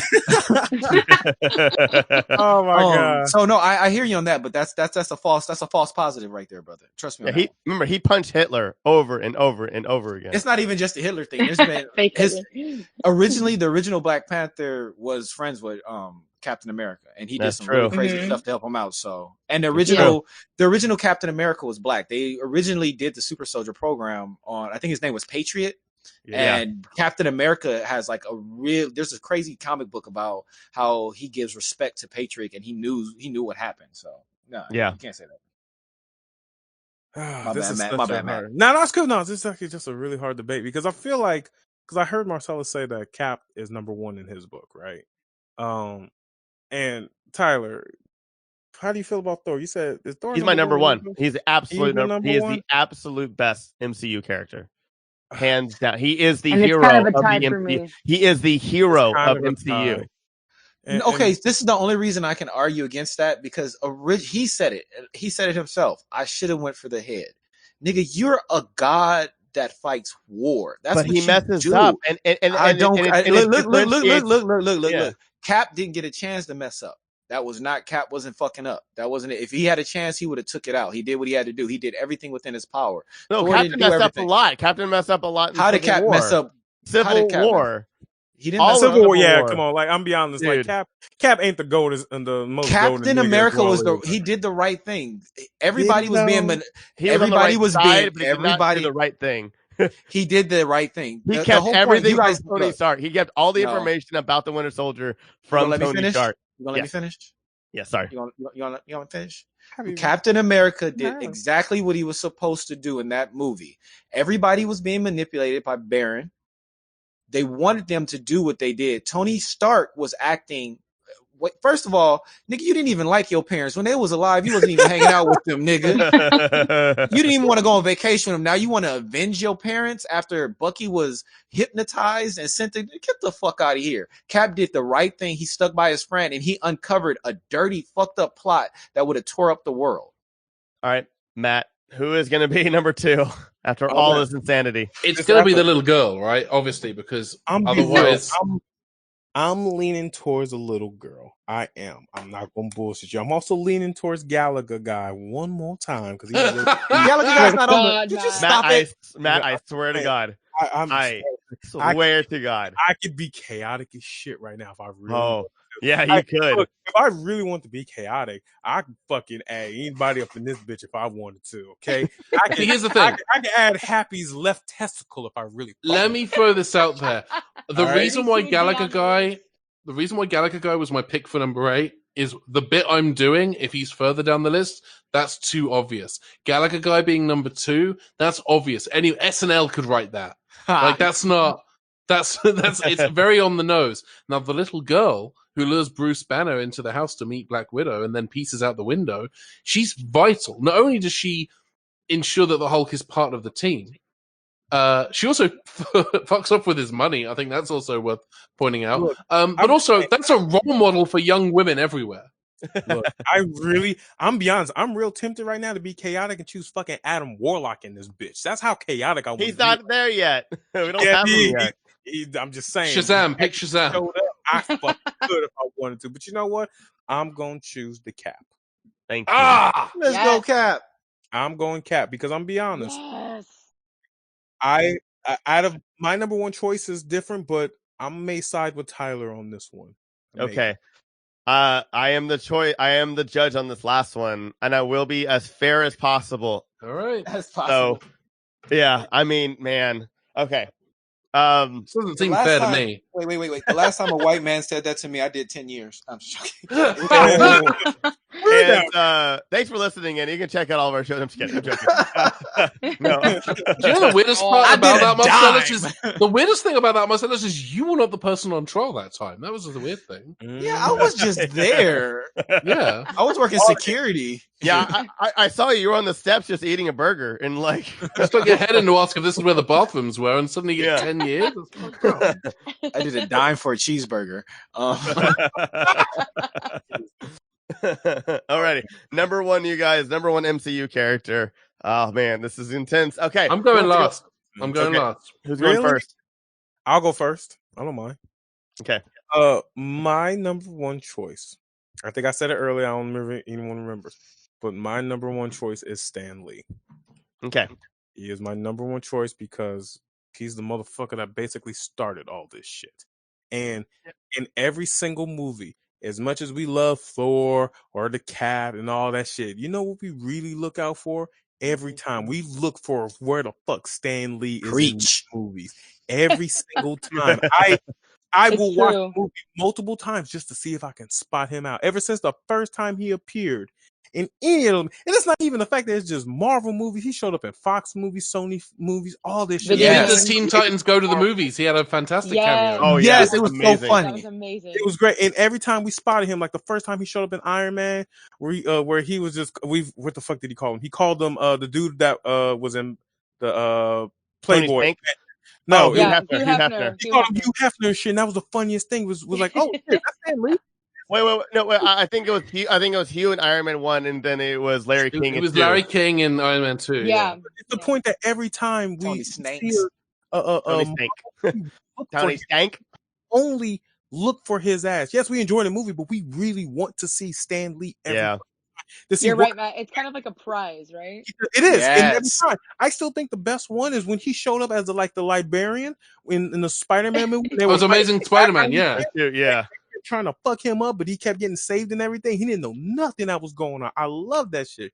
He also sat there with the Watchers as well too, and sitting there having a conversation. And if you don't know about the Watchers in the Marvel universe, trust me when I say they're the real OGs and they're the real niggas of this whole shit. They can fuck up anybody. I think my favorite Stan Lee cameo is in Into the Spider-Verse when he sells Miles the Spider-Man costume. Yeah.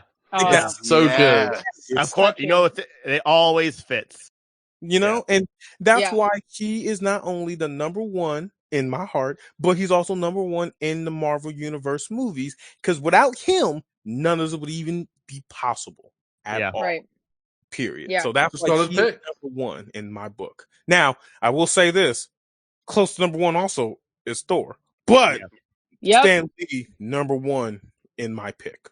Okay, Matt, I'm the same as you, Matt. I'll go next. I guess I'm already talking. Matt, my feelings are exactly the same. Thor is a very close. Actually, there's a lot of people on my list. Like I put a list and then I put side people on the list, like Okoye, Scarlet Witch. I freaking even love. Yeah, I love the little girl her. who lures Bruce Banner to meet Black Widow and then pieces out the window. Hank Pym, Heimdall, like just there's so many characters, but at this point in the list, it has to be Thor, or or Stan Lee. And since we already have like that Captain America / Thor thing that we had a minute ago, I'm gonna have to say Stan Lee. Okay. Yeah. Just like I said, we're throwing that out there and seeing Yeah. what's up. We're going with the heart, and my heart says Stan Lee. And plus, rest in peace, my nigga. Yeah. Yeah, But- right. Yeah. Yeah, I cried at Captain Marvel, man, when he was there reading the Marvel script or the Mallrat script. Oh, Yeah. Oh, also him, like the Marvel logo being all of his cameos as well. Yeah. I thought that was very, very nice. That was amazing. That got me. forgot That about absolutely choked me Yeah. up. 100%. I got chills right now. Mm. All right, who's Go next? ahead, Marcellus. I mean, Go with the heart. no, it's not even just a part of going to the heart or being respectful or anything. For me, at the top of my list, well, Captain America was number 1, and Stan Lee was number 2, because there's no other character that I saw throughout every phase that meant something, that actually did something. Sam said it the best when she was like, it's like a prize in a cereal box or just in anything that you're looking for that you need to get. And if you didn't get it, you're like, wow, what the fuck? So I don't want to be like jumping on the train, but literally I had Stan Lee as my number 1 right now when we made Captain America number 2. Okay. So I'm going Stan Lee too. All right, Ben. All right. I don't want to make this difficult because you've all made very emotional, and impassioned pleas for someone who. I'm being real. I'm being absolutely 100% real with you. You've all made very emotional and passionate arguments for Stan Lee, and I would have no objections with Tyler picking Stan Lee. Stan Lee was actually originally my pick for number 1 before I decided before we started recording to change it. But my pick for number 1 is Thor's mum. Oh, you fuck! Oh my god! It's Thor's mum because she sees her son who has been through so much and is a broken person, and she gives him something he didn't think he would get to have, which is a final conversation with his mother. Yeah. For him she's been dead for years. Why would you do this now? And why would you do this the last 9 fucking Yes, this is But dope. it all comes back to that conversation with that we had earlier about Thor and worthiness, and worthiness being kind of a thread that weaves its way through the Thor movies. Her name is Frigga. Frigga, yes, thank you. Sorry, I couldn't remember her name. But that everything, particularly in Endgame, but kind of again weaving through the Thor movies, is that idea of worthiness and am I worthy? And in that moment, Thor he feels he's not worthy, like he fucked up, like he didn't kill Thanos when he had the chance to, and when he did kill Thanos, it was an act of it wasn't now we're defeating you. It was a moment of weakness. That's what that was, and that's one of the like PTSD Thor. Like Thor and Tony Stark both have that in common. They've both gone through shitty things and have PTSD. I think Thor's PTSD was more severe and more serious. And I don't like that it's made the butt of the joke in Endgame, but I also think that is how people talk about these things. They don't give a shit. But I think that I don't think it was the butt of the joke. I just think Rocket was being mean because when Rocket is down and when he's really broken, the only way that he is able to communicate is to tear people down lower than what he is. And Rocket's not the only person who like makes fun of Thor, but that's not the point. That's beside the point. That's true. My point is coping. like when she sees her son in this state, firstly she knows this is her son from the future. She knows that, and if she knows, I think she knows her number's up, and she chooses to spend her last moments helping her son to heal. And one of the things he's healing from is also the loss of his mother. Like there's this wonderful kind of Ouroboros kind of nature of that dynamic that Thor has with his mother, and Thor kind of he begins to bounce back as a result of that conversation. And I think that a lot of what happens after that point in Endgame, where Thor starts to get his mojo back, it would not happen without her. I think she might be one of the most important characters in the MCU for that purpose, for that reason. Dang, Ben. Can I just want to say this real quick? Can we have an honorable mention? It's just like for moments like whoever chooses number 1 and all that shit, but can we like have an honorable mention deciding as well too. Like this is, I mean, because I have to agree with you, Matt. like we gotta have. Wait. I have a. Okay, this is gonna go against the rules of this show, but I have something that I want to I can't think of this word, but I want to put forward, I guess. An edict, a decree. A decree.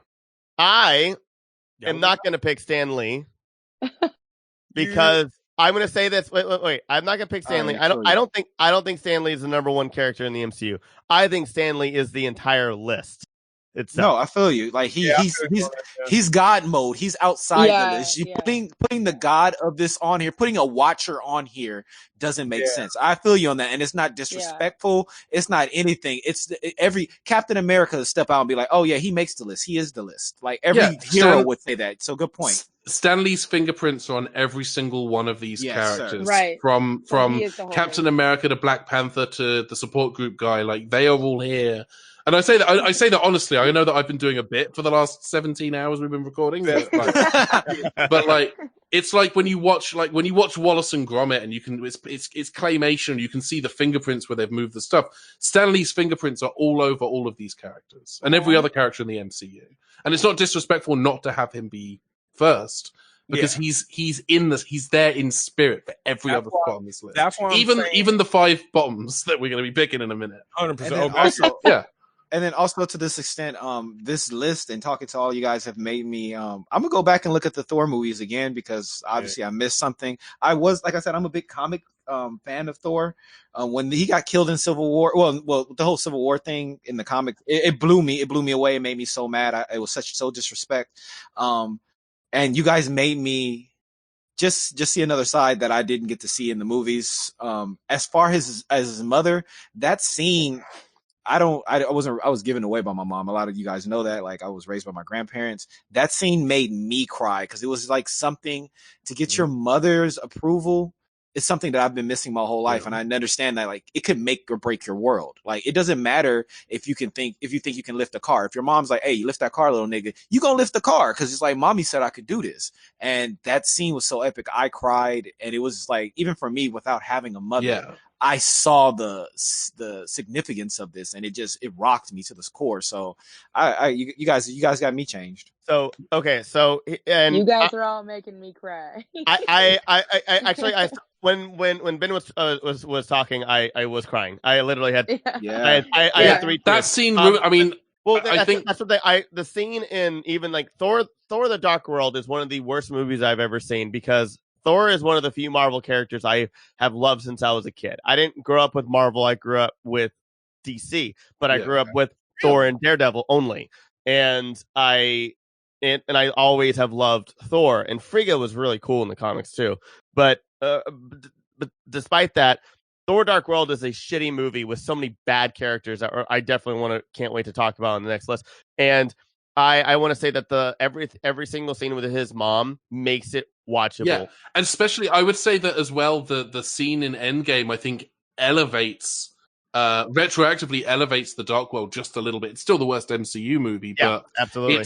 I can watch that now, knowing what's going to come in a few movies' time, and like I get preemptively choked up. And like talking to Marcelous, Rene Russo is also one of the most amazing actresses probably ever. So. Yeah, and I mean, I'm not going to pretend that there isn't a small personal element of this, because most of you know that my mother passed away a few years ago, and I wish I could have the kind of conversation that Thor got to have, where I could go back and hang with her for a few minutes, the Monday before. I think about that often. Like, what would we talk about? I have no idea, and I'm never gonna know. But like that scene, watching that scene makes me feel like maybe I've got that a little bit, Man, and I want to end this with saying that I'm going to pick Thor because well, no, Thor wasn't even one of the choices. Well, it was my choice. It was my choice. What? Stan Lee, or Thor's mum. Oh shit! Okay. No. But that's what I'm saying. It's like, but what Ben said, Thor had the opportune moment to go back to talk to his mom, and something that all of us have regrets, and people who have been hurt. like I said, Can we get our veto cards? Do we still have those? Yeah, You we do. all Yes, we you have do. 4 veto You do. cards that we all You can do. use right now. Get I arguing know. right now. That's To what be I'm saying. honest, I'm not going to use mine because I think Tyler just pulled a hella power move right now, and I am going to back But him. I hate He it. I hate chose it. his choice Oh, and he chose it for the first one. I am not okay with this. I hate it. I hate it. But I'm sorry. But he is the best hero in the. He's the best character in the MCU, and I'm sorry. His mother, if you're gonna say his mother, I will give you number one, his mother all I day. love every day. Frigga. I love But Frigga. Thor as number Thor's an one, extension of her. I Dude. As an extension, technically speaking, they family. So if you get No. Thor, you get the No, mother. no. But what I was saying is, Nah, I'm this loop. is I'm loop. But bullshit. the thing is that also that scene, that moment would not have happened without Thor. If he, I'm just No. saying. Yeah, you're if- right. Thor, if Thor didn't exist, he wouldn't have a mother. What the hell are you talking about? No, I'm talking about the All scene. I'm saying is this: next time we have a list, I better not be number one. That's all I'm saying. Never let my black ass be number one on this like why this. last No, time nigga, no, I because don't- you have betrayed our trust. No, Okay. nah, This man, is you pulled a bullshit. hella power Thor move. as number one. But y'all have Okay. vetoes. Y'all have veto cards. Yeah, Use it. we can argue. I'm Ding, not ding, gonna ding. argue. Yeah. Okay. No, it's Here's the not. thing. It's about to be I love- 9:30. I love Thor. I love Thor. He should have been on this list, but you didn't. It didn't happen. And he hasn't been said. He has not been put forward in this He's been round. said 3 times. Yes, he's been said Yeah, several times. He's been Yeah. said a lot. He And deserves every it. time. So Right. this is my thing. So number one, if I knew that we was going to go this hard with number one, I wouldn't. That also the fact that we all said no, Stan Lee doesn't count, then we all get new choices. All right. Let's do Now, in this, if we're not talking, Because right now it's just Thor's mom versus Thor, and Stan Lee's not there. That's You know what I true. mean? That's true. That's true. you know what? In the sense, This is bullshit on several levels. I'm not an asshole. I'm but- straight up. I'm even. I'm a good guy. Fuck y'all.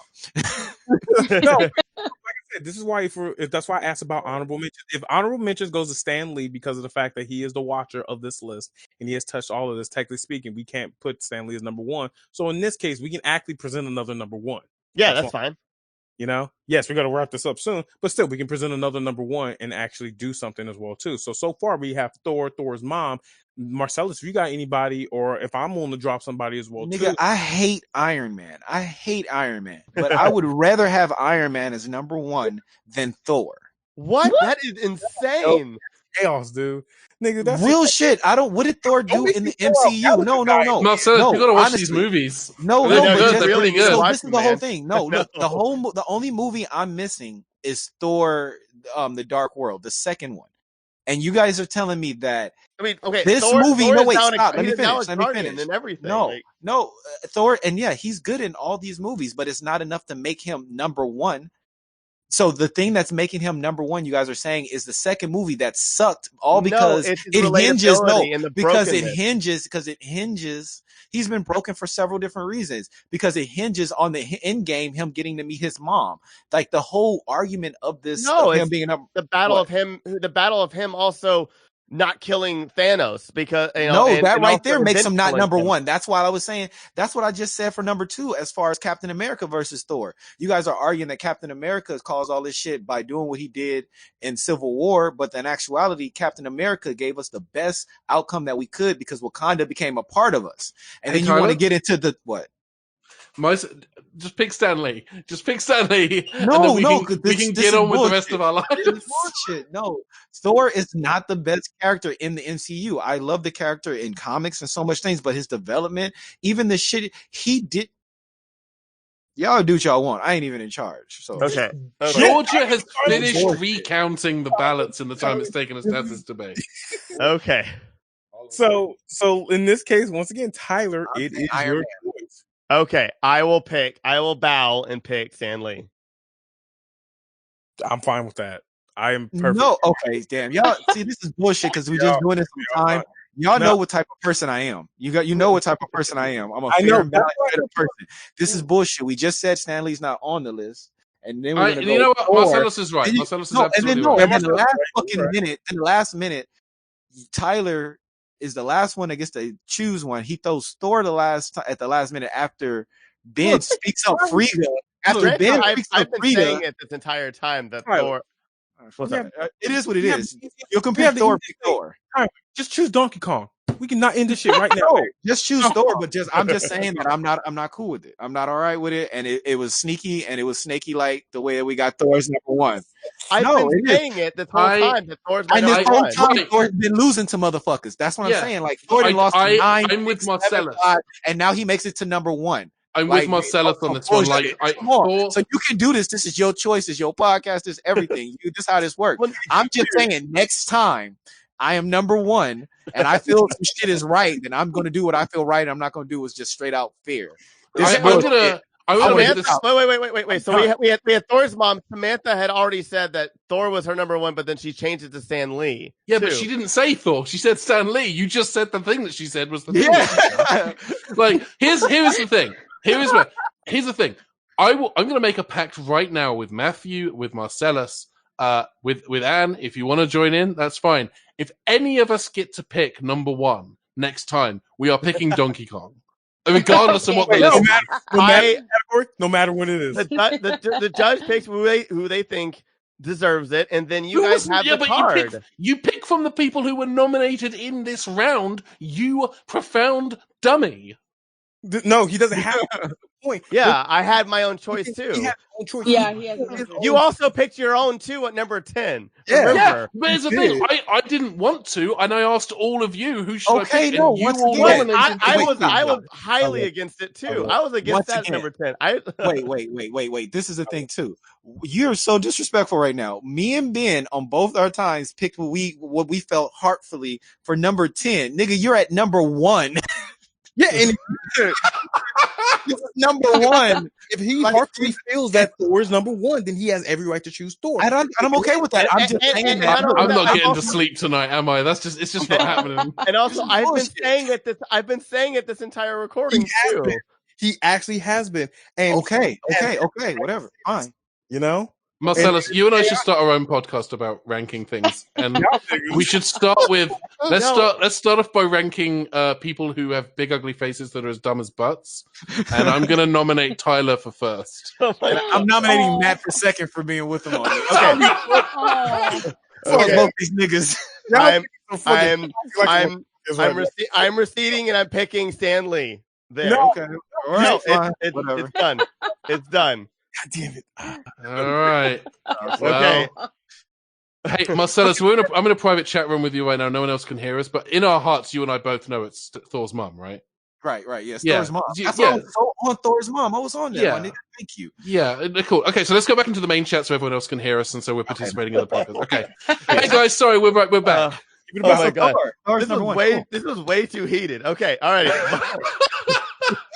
Oh, God, I can't believe I got compared to Trump. Oh my Tyler, I love you dearly, but this is the most wrong you've ever been in your entire life. And here's the thing: if this is the wrongest you're ever going to be about something, that's not bad. That's not a bad thing. You know what? I love the fact that there are like so many lists that have Thor as number 1. I can't find any of them where Thor is not either the 1 or 2 behind. It's always Captain America or Thor. Yeah, I'm gonna give you look. Okay, I'm gonna give you 3 facts about that. 1, okay, you ready?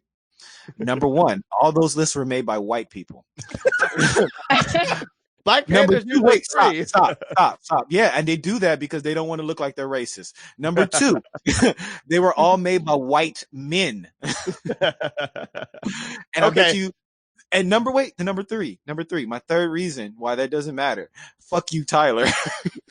Remember, 5 of my 10 were black characters. Remember that. Yeah, man, you learned some shit about black culture. I understand you gotta have a little bit of whiteness to yourself. It's understandable. It's fine. We did manage to get support group guy in there as well, so that's some LGBT representation. Wait, 5 of his characters were black, and he tried to put a blonde-haired, blue-eyed god as number 1.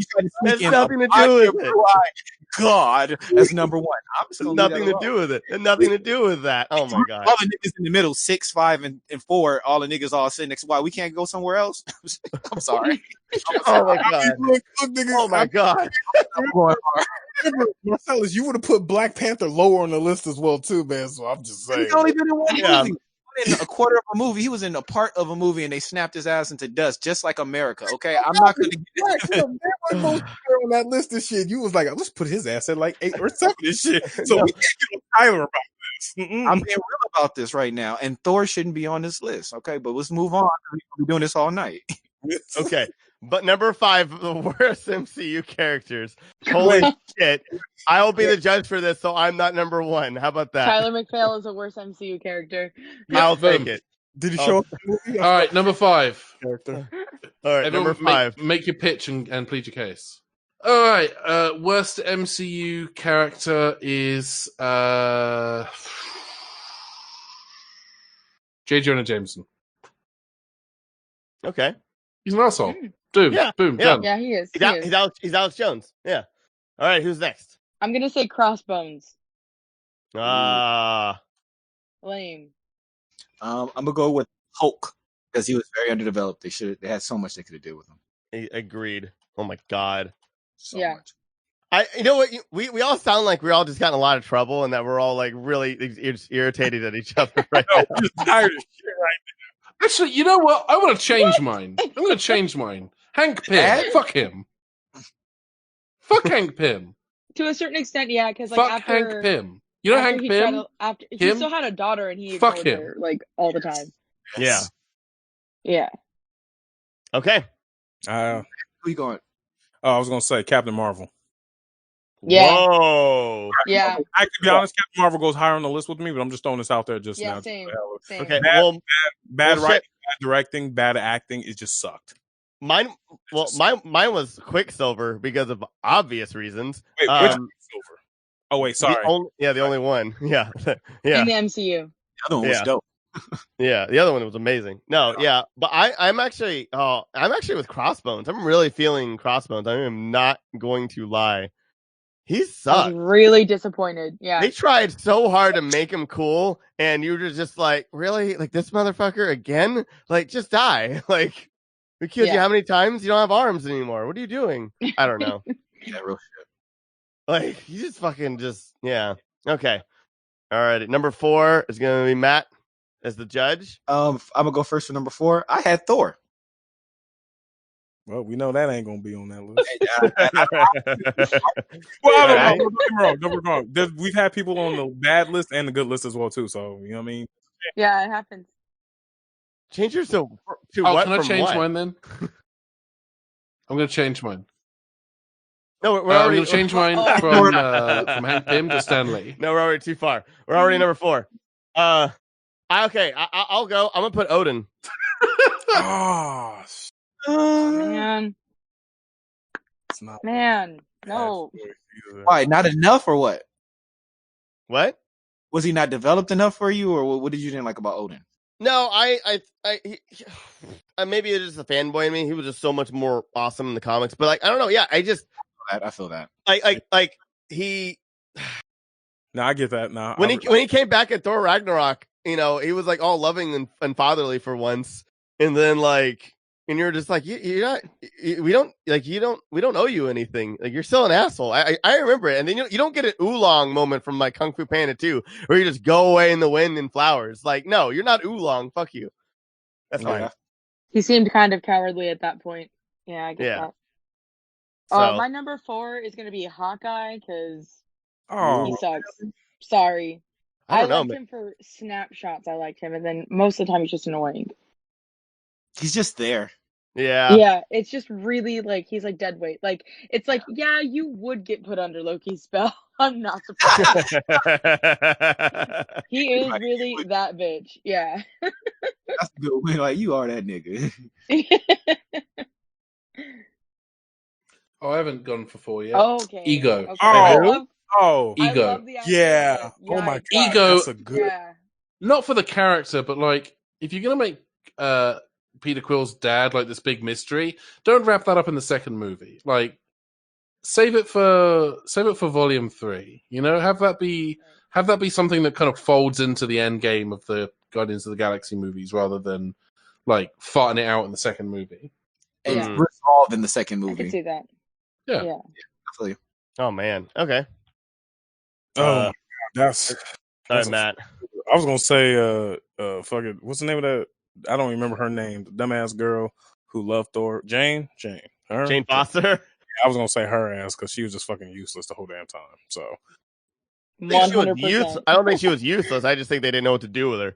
Exactly. Didn't know That's the what to point. do, yeah, They exactly. were like, they don't know what to do with her, and she's like, okay. And just kind of like, I think she was kind of useless. The only time they made her not useless was in the second movie, and we know how the second movie turned out. So like, And then now they're just trying to throw her back in there, like, hey, you remember her? Come on, she's hey, a good remember thing. her? She's hot. She's here. Hey, she's important, but not really. So I'm throwing her there. But the fucking god daddy. Man, you make a good point, Ben. You make a good fucking point. Ego. Well, he's a bitch ass nigga in my book, and I'm choosing his ass. He's number 4 on the list. Okay, Straight Ego. Yeah.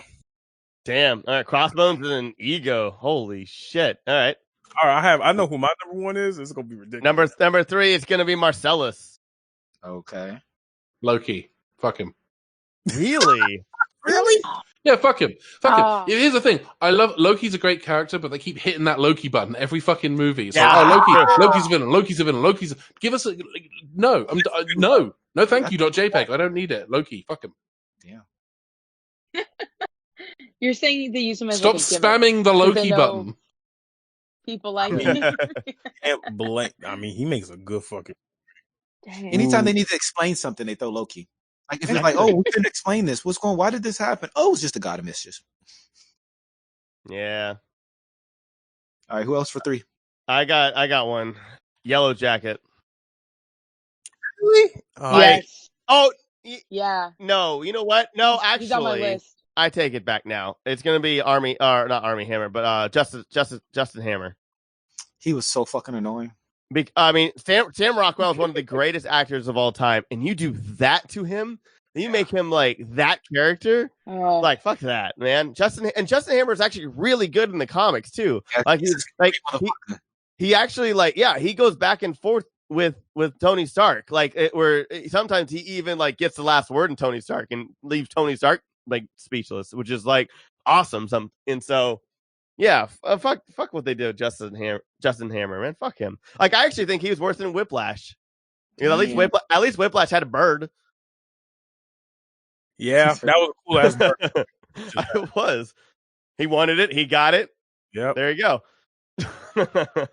Who else is for number 3? All right. For number 3, we got Captain Marvel. I'm gonna throw her down again. Oh, yeah. Somebody Okay. put her up. No, I chose Crossbones because Captain Marvel. Yeah, that's just bad movie, bad acting, bad direction, bad. Yeah. So, well, wait, Matthew, did you say one? You didn't say one, right? I didn't say one, but I'm going with her. Like I agree, Captain Marvel is shit. So I say number. I say number 3 is Captain Marvel. Captain Marvel needs to be on this list. Okay. So for me, for number yeah. 3, I had War Machine because I don't like how they developed him. Shit. Like honestly, and there were some things that pissed me off. They right when they had him to a point where he might do something better, they crippled his ass. Yeah, that was rough. That was fucking rough. Actually, can I say something? Like honestly, I actually liked War Machine in Iron Man 2 like a lot. I gave him so much respect, and then they just ripped it away from him for no reason. Yeah, I agree with you. 100%. God, when he stops the party, that was like, oh fuck yeah, this is War Machine, and like. And then they were just like, "Oh, I'm crippled now, and I'm just sidekick boy." And you're like, "No, you're not. You're so much better." It wasn't just a cripple thing. They made him more military. They made him more loyal to the government than his friends. And they did weird things. So I agree with you 100%. Yeah, he was literally a war machine. But you guys, Iron, or quote unquote Iron Patriot. Yeah, Iron so Patriot. Stupid. God. I would love to choose my own person, but I got 2 Captain Marvels, and I agree. I love Captain Marvel in the comics. I was so excited to see her put in the movies. It was extremely rushed. They were obviously just trying to put a female character out there, and they didn't do any justice to her. So I'm gonna go with Captain Marvel. I will say, the more I watch the movie, the more I like it. Is way better than that. Yeah. I'm not saying that it's not enjoyable. It was enjoyable. It was fun, but there was just so much more they could do with her. Yeah. Oh, 100%. Yeah, they did not dive into her backstory like I'm just at like all. just a bland voice and just it was sad. It was They changed so much. Yeah. Look, Captain Marvel's fine, but to be honest, I looked at her and I was like, "Here comes the Crimson Chin," and I just couldn't like change my mind from that shit at all. Like I just couldn't. It's just a bad fucking movie as well. So that was the thing that got me through Captain Marvel. itself. You know, like Okay, so let's go 2. All right, who's going to 2? Number 2 is going to be Samantha. Okay. So I'll go for number 2. I'll go number 1. I mean, I'll go first for number 2. My worst character is Bill Foster from. Wait, what? Bill? Who? What? Bill Foster. Lawrence Fishburne. oh my Oh my Oh yeah, god! from Man in the World. Oh my god. Oh my Straight up, god. look. I forgot about him. This is why one in the comics. Sorry, Exactly. You forgot I'll about be him. very quick about it. In the comics, he was a dope character.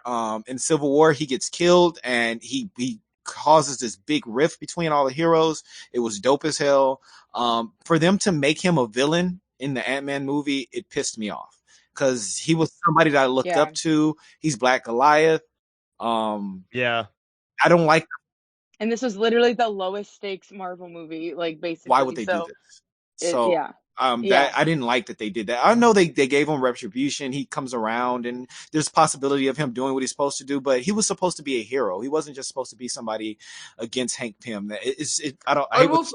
To their credit, I think he, as a character, he was trying to do what he thought was the right thing. Like, I don't think it was I don't think he was a clean cut villain. Like Loki's a villain, Thanos is a villain. I don't think he was being villainous. I think he was trying to do right by someone that he saw was suffering. Yeah, I was trying to help out. Yeah. I don't disagree with you, but okay. I am saying that's kind of my take on it. I accept it. Yeah. No, he wasn't full villain. I definitely. Yeah. I'll go next. Malekith from Thor: The Dark World, worst villain ever. What a waste of Christopher Eccleston. I know. What a waste of that talent. From one of the best actors, I honestly think who's out there. Like, I think he's probably top 20 actors for me. I love him in everything he's in. They get a Doctor Who and they don't even have him speak, right? Like, or do anything of any consequence in that movie. I know. Why did you spend that money? I know, right? I know. Yeah. I know why, because Game of Thrones creators, they suck. I'll go next.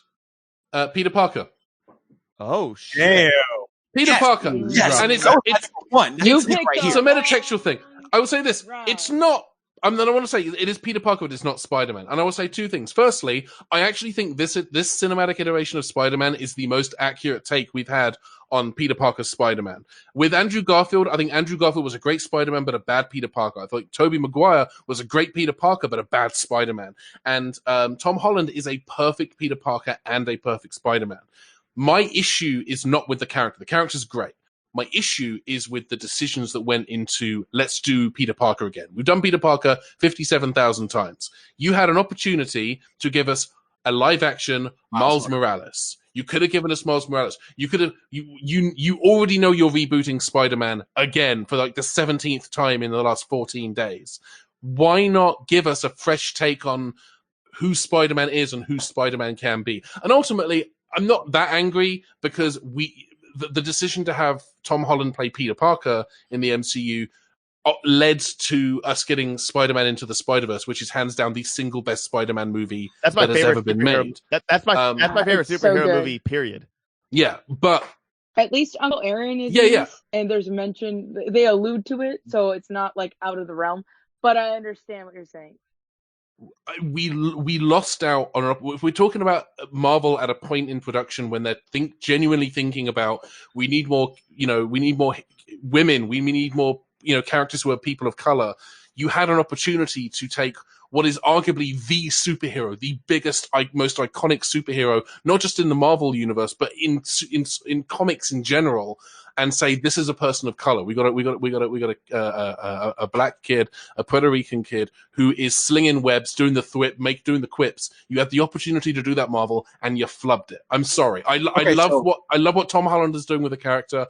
I love this version of Peter Parker, but it should have been Miles. Okay, so look, this is my thing. All right, I agree with you. Spider-Man was my number one on this list right here, and I'm gonna be very quick about this. And I'm agreeing with you, and I'm disagreeing with you, Ben. For the first reason is what you're saying as far as him being the best version of Spider-Man, what they could have done with him, and the fact that how this brought upon Into the Spider-Verse. What brought Into the Spider-Verse was the comics standalone.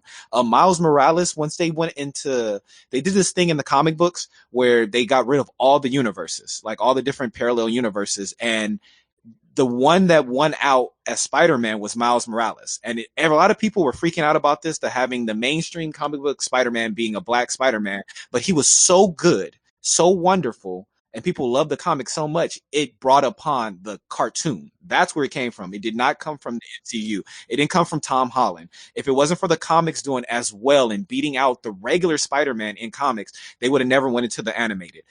Now, when we get into the part of it being a live action, I hate this Spider-Man because of what you just said. This is one of the best versions of Spider-Man. If you look at his suit, he takes cues away from Miles Morales' suit. If you look at his Aunt May is not some young woman doing what she's doing, Marissa Tomei. No, they're taking that from a young Latina who's supposed to be Miles Morales' mom. Look, if you look at his best friend is literally his best friend from the comic books. They took everything from Miles Morales and made this Tom Holland. So I can't stand alone and be like, this is the best version, because it's only the best version because it borrowed and stole so much. Well, when I say the best version, I mean that character specifically. Like, the stuff around him, they definitely like. But I mean, borrowed from the Miles Morales. Peter Parker, it doesn't work because you don't have an older. They're not playing with this Spider-Man. They're not playing with the lore of Spider-Man as far as Uncle Ben and Aunt May being the age of category they're supposed to be. You don't even hear him talking about his Uncle Ben or what stage from that. And I understand that they didn't want to do the whole how to make a hero thing. We know the Spider-Man story, but that is a big part of Spider-Man. You know what I mean? This Spider-Man is not Peter Parker.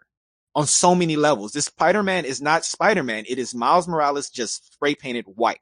And even furthermore, this next Spider-Man that's coming out, I am just so adamantly mad and angry about it because this is just, they're doing Into the Spider-Verse without the Black Spider-Man.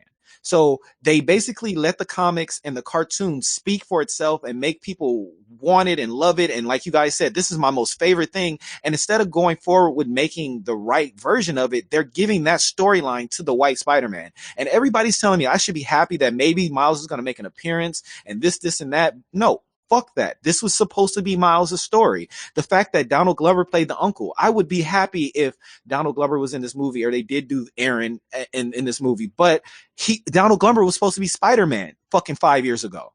And the internet and white people, excuse me, I don't mean to get on this rant about this whole blackness, but they got so mad and so angry about Marvel doing that. Marvel reversed and went this way and got a fucking... We need a Jersey kid to play Spider-Man. If it was a Jersey kid, yeah. No offense, Ben, but we got a Brit playing fucking Spider-Man. Yeah, it's our second British Spider-Man in less than a decade. That's right. Issues. That's issues. You feel me? Captain America said it. Like that's why I like that scene in Civil War. And I'm gonna wrap it up right now because I know Ben got to sleep. Is when he's like, "Oh, where you from? Where you from, kid?" And he's like, "Jersey." And he's like, "Brooklyn," and walk away. You know that little quip. It's like, nigga, you not even from there. You from the over on the other side. So there's a lot of things wrong with it, and there's a lot of reasons why Spider-Man should be on this list. I don't know where he's gonna make it, but I'm gonna go with Ben on that one. Yeah. Skip it up, niggas. Yeah. That was passionate My heart. shit. All right. Dang. So, Samantha, try to follow that.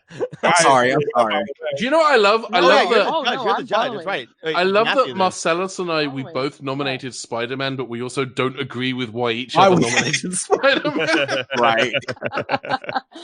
I agree with everything you're saying. I just don't think he's a very accurate. He's the best Spider-Man, but for all the wrong reasons. That's fair. I can't disagree with that. Yeah. So I'm perfectly fine with putting Spider-Man number one because my number two character is equally as useless. I'm just saying. Yeah. Wait, who's your number two? Mine is Darcy Lewis, which is Jane Foster. Oh, she was my number one. I hate her. She's my number one too, but I'm fine to put Spider-Man as number one. But Darcy Lewis is my number two or one right now because of the fact that she's useless. She's an original character that Marvel Universe just threw her in to be the comic relief of everything. And Kat Dennings is so talented, and she's so annoying. She's awesome, but like her as a character and that shit was useless. She's just there to make little snarky ass remarks. But besides that, she literally has no purpose in the Marvel Universe movie at all. She's just there to be a little quirky and shit. And like, there's literally no point of her existence. You could take her out the fucking movie and nobody would know a damn difference at all. And it's Which I don't think she's coming back. Of for the course not. fourth She's a one, fucking so- made up character that no one gives a fuck about. Like, Yeah. Point of order, they're all made up characters. you know what I mean? No, I mean, look, She wasn't really there when Thor fell from the sky. look, Non-canonical. None of this is real. Stan Lee has a touch on all this shit. Even Stan Lee was like, I don't know who this bitch is. I have no idea. So that's why she's number 2 on my list, but I'm perfectly fine with her being 2 or 1. I don't care, okay? Because they make a real compelling argument with fucking Spider-Man. I know. So I'm be honest, y'all can decide this shit. Either or is a good option. Hey, Samantha, isn't it? All right. Oh, Spider-Man! Yeah, no, honestly, you'd be shocked. Shit, nigga. Just go Darcy Lewis. Put Spider-Man as number 1. I'm just saying. Yeah, go. This guy. No, that's what I'm saying, though. Because, oh, God. Darcy is my number 1, and I did not have Spider-Man anywhere close to this part. However, they make a good point. Learned a couple things today, and I am convinced, for the sake of this list and this conversation that we're having, I will have to say Spider-Man. Oh God. Yes. I can't believe you made that. I'm be honest, I would have put Spider-Man as number 1. Y'all made a really good argument. Like, a lot of people don't know that. They made a really good argument. Yeah. No, they don't, including myself, obviously. So, wow. I knew about Ned, but I didn't realize everything else. But yeah, the Ned stuff pisses me off. Even to like I know original Spider-Man makes his own web shooters, but there's just so much other things that like I'm gonna leave it alone. Honestly, I prefer it when the web shooters are part of the mutation. That's my personal opinion. I like the web shooter. I don't know. I think having him make his own web shooters is dumb. I like the way it was done in Into the Spider-Verse, but I prefer it when it's a genetic, like it's Ultimate Spider-Man. It's part of the mutation. Yeah, I got in the original Spider-Man trilogy as well. Yeah. Sam Raimi, Spider Dude. Okay. Well, so Ben, you're the judge for number 1. Yeah. I'm gonna start it off with Darcy. I hate Darcy. Damn, she got some tickle bitties though. She's so nice and cool. Wow. God, damn, she's useless as fuck in the movie. It's like, God, it's sad. It's like a dead Roomba. Like it's there, and like a Roomba is useful, but like, it's a dead Roomba. It can't do shit. It ain't gonna clean. It has no point of rolling around, and it's gonna sit there and just be hot and like useful. But it's a Roomba. Wait. Are you saying you are sexually attracted to Roombas? No, that's all I'm hearing right now. I'm attracted to fucking Darcy. And I'm just saying that she's a goddamn Roomba in my book. I'm just saying. So you're saying, like, if A equals B and B equals C, then A equals C, motherfucker. You are sexually attracted to Roombas. That's algebra. That's hot. No, it's not the property transfer. No, that don't work like that. Okay? What I'm saying is that Kat Dennings got some tickle bitty. She's nice as shit, but she's also useless as fuck in this damn movie. Like a Roomba, like a dead Roomba. That's all I'm saying. Okay. Also, I want a Roomba, so hint, hint. Buy that. I saw that we saw them on sale at Costco the other day. All right, Matthew, who's your number 1 then? Motherfucking tickle bitty Darcy. Number 1 in my book. Shit, if it was Spider-Man, just straight up fucking Darcy. Hell yeah, just saying. Okay, my number 1 is also Darcy, but for completely other reasons than that. I just can't stand her. Look, she's obnoxious. Her voice is obnoxious. Anytime she enters the screen, I'm like, God, what set were you supposed to be on today that you wandered over here to this set? Wow. Why are you in this movie? Roomba. Oh my God. Dead Roomba. Cable television. Are they doing location shooting for Two Broke Girls and you just wandered way away? Yes. That's how it feels. All right. Yeah. My number 1 was Spider-Man, but I'm gonna go double down and go with Thor again. Right. You're just doing that to piss me off, aren't you? No, I'm not. I'm just sorry. I love Thor. I love Thor so much in the comics. It was already on his list. Yeah, He said that it was on his list. And not at number 1, but things have changed. Yeah. No, seriously, and I love him in comics, and I just felt like there was nothing. They didn't do him justice in the movies. That's why. I prefer him in the movies. In the comics, he's too powerful, and Donald and the whole Donald thing is so stupid. Like, I like the fact where he's just a god, and he doesn't have to be a scientist named Donald. for no reason whatsoever. Like, this whole thing is so stupid, and it keeps going, and they just completely disregarded it. Like in the mid, They made a reference to it in the first movie. in the mid, I know, but in the mid 2000s in the comics, they were just like, "This is really fucking stupid. We need to stop this," and they did, and then the comic got better. Like, I don't know. I hear you. I'm sorry. I feel that. No, it's totally cool. I'm gonna throw Hey, this out. is perfectly balanced in every way, so I'm here for it. I'm gonna throw out my pitch, and I'm actually gonna recycle a pitch from my main list, and it is the onlookers at the end of Guardians of the Galaxy who watched Peter Quill challenge Ronan to a dance-off and just sort of went with it. Like, Please let that be. why did no one yell, "What the fuck are you doing?" Or why? Like, no. Better question. Why didn't they run the fuck away when they saw Ronan the Accuser? Also, yeah, this is a key thing. Like, no wonder Peter Quill thinks he can punch Thanos in the head, because he did something equally stupid 2 movies earlier, and no one called him on it. It worked. Yeah. It did work. Yeah. So I get you hate would've been the Darcy. best I place. get that you hate Thor. Fuck it, I'm picking mine, and it's the onlookers at the end of Guardians of the Galaxy who That watched would've Peter been Quill the challenge best Ronan to a dance-off and just sort of go with it. Fuck it. That would have been the best place to have like the first F word Or like, Yeah. in any movie. Yeah. And oh my god, I hope you guys had fun. And this was a very long episode. We have a fun fact. We have been recording for almost as long as the total runtime of Endgame. I know. Ha! No, dead ass though. Oh my god. Anyways, thanks. Everybody, some plugs. Please give in your plugs. We'll go with Ben and Samantha, Marcelous, Matthew, and then me.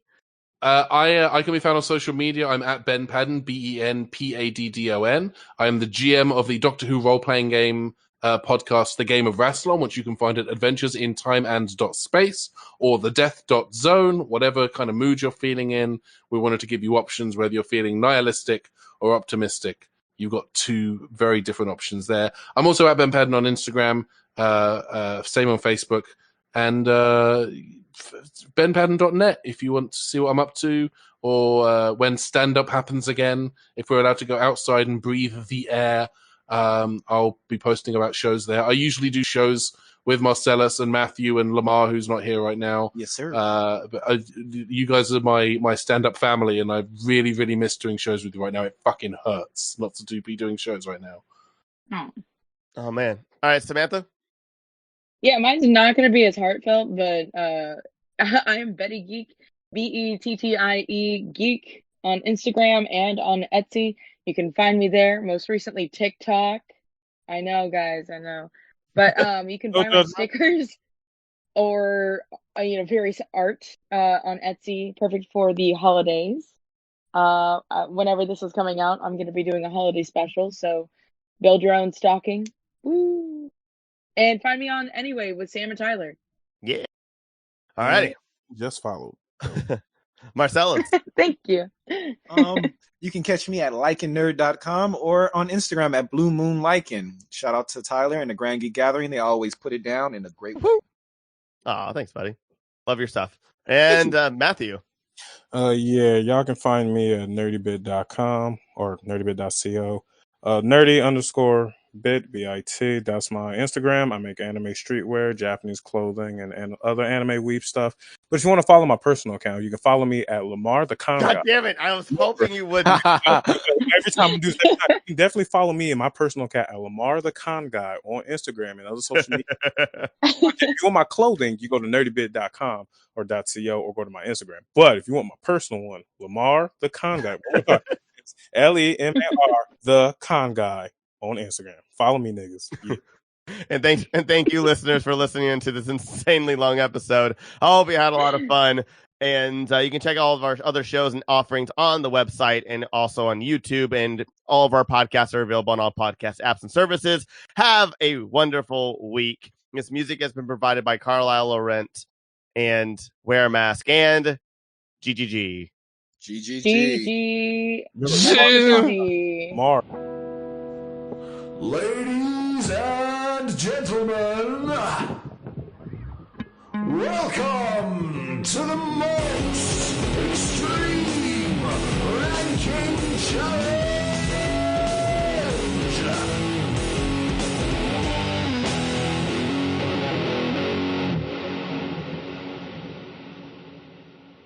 Grand Geek Gathering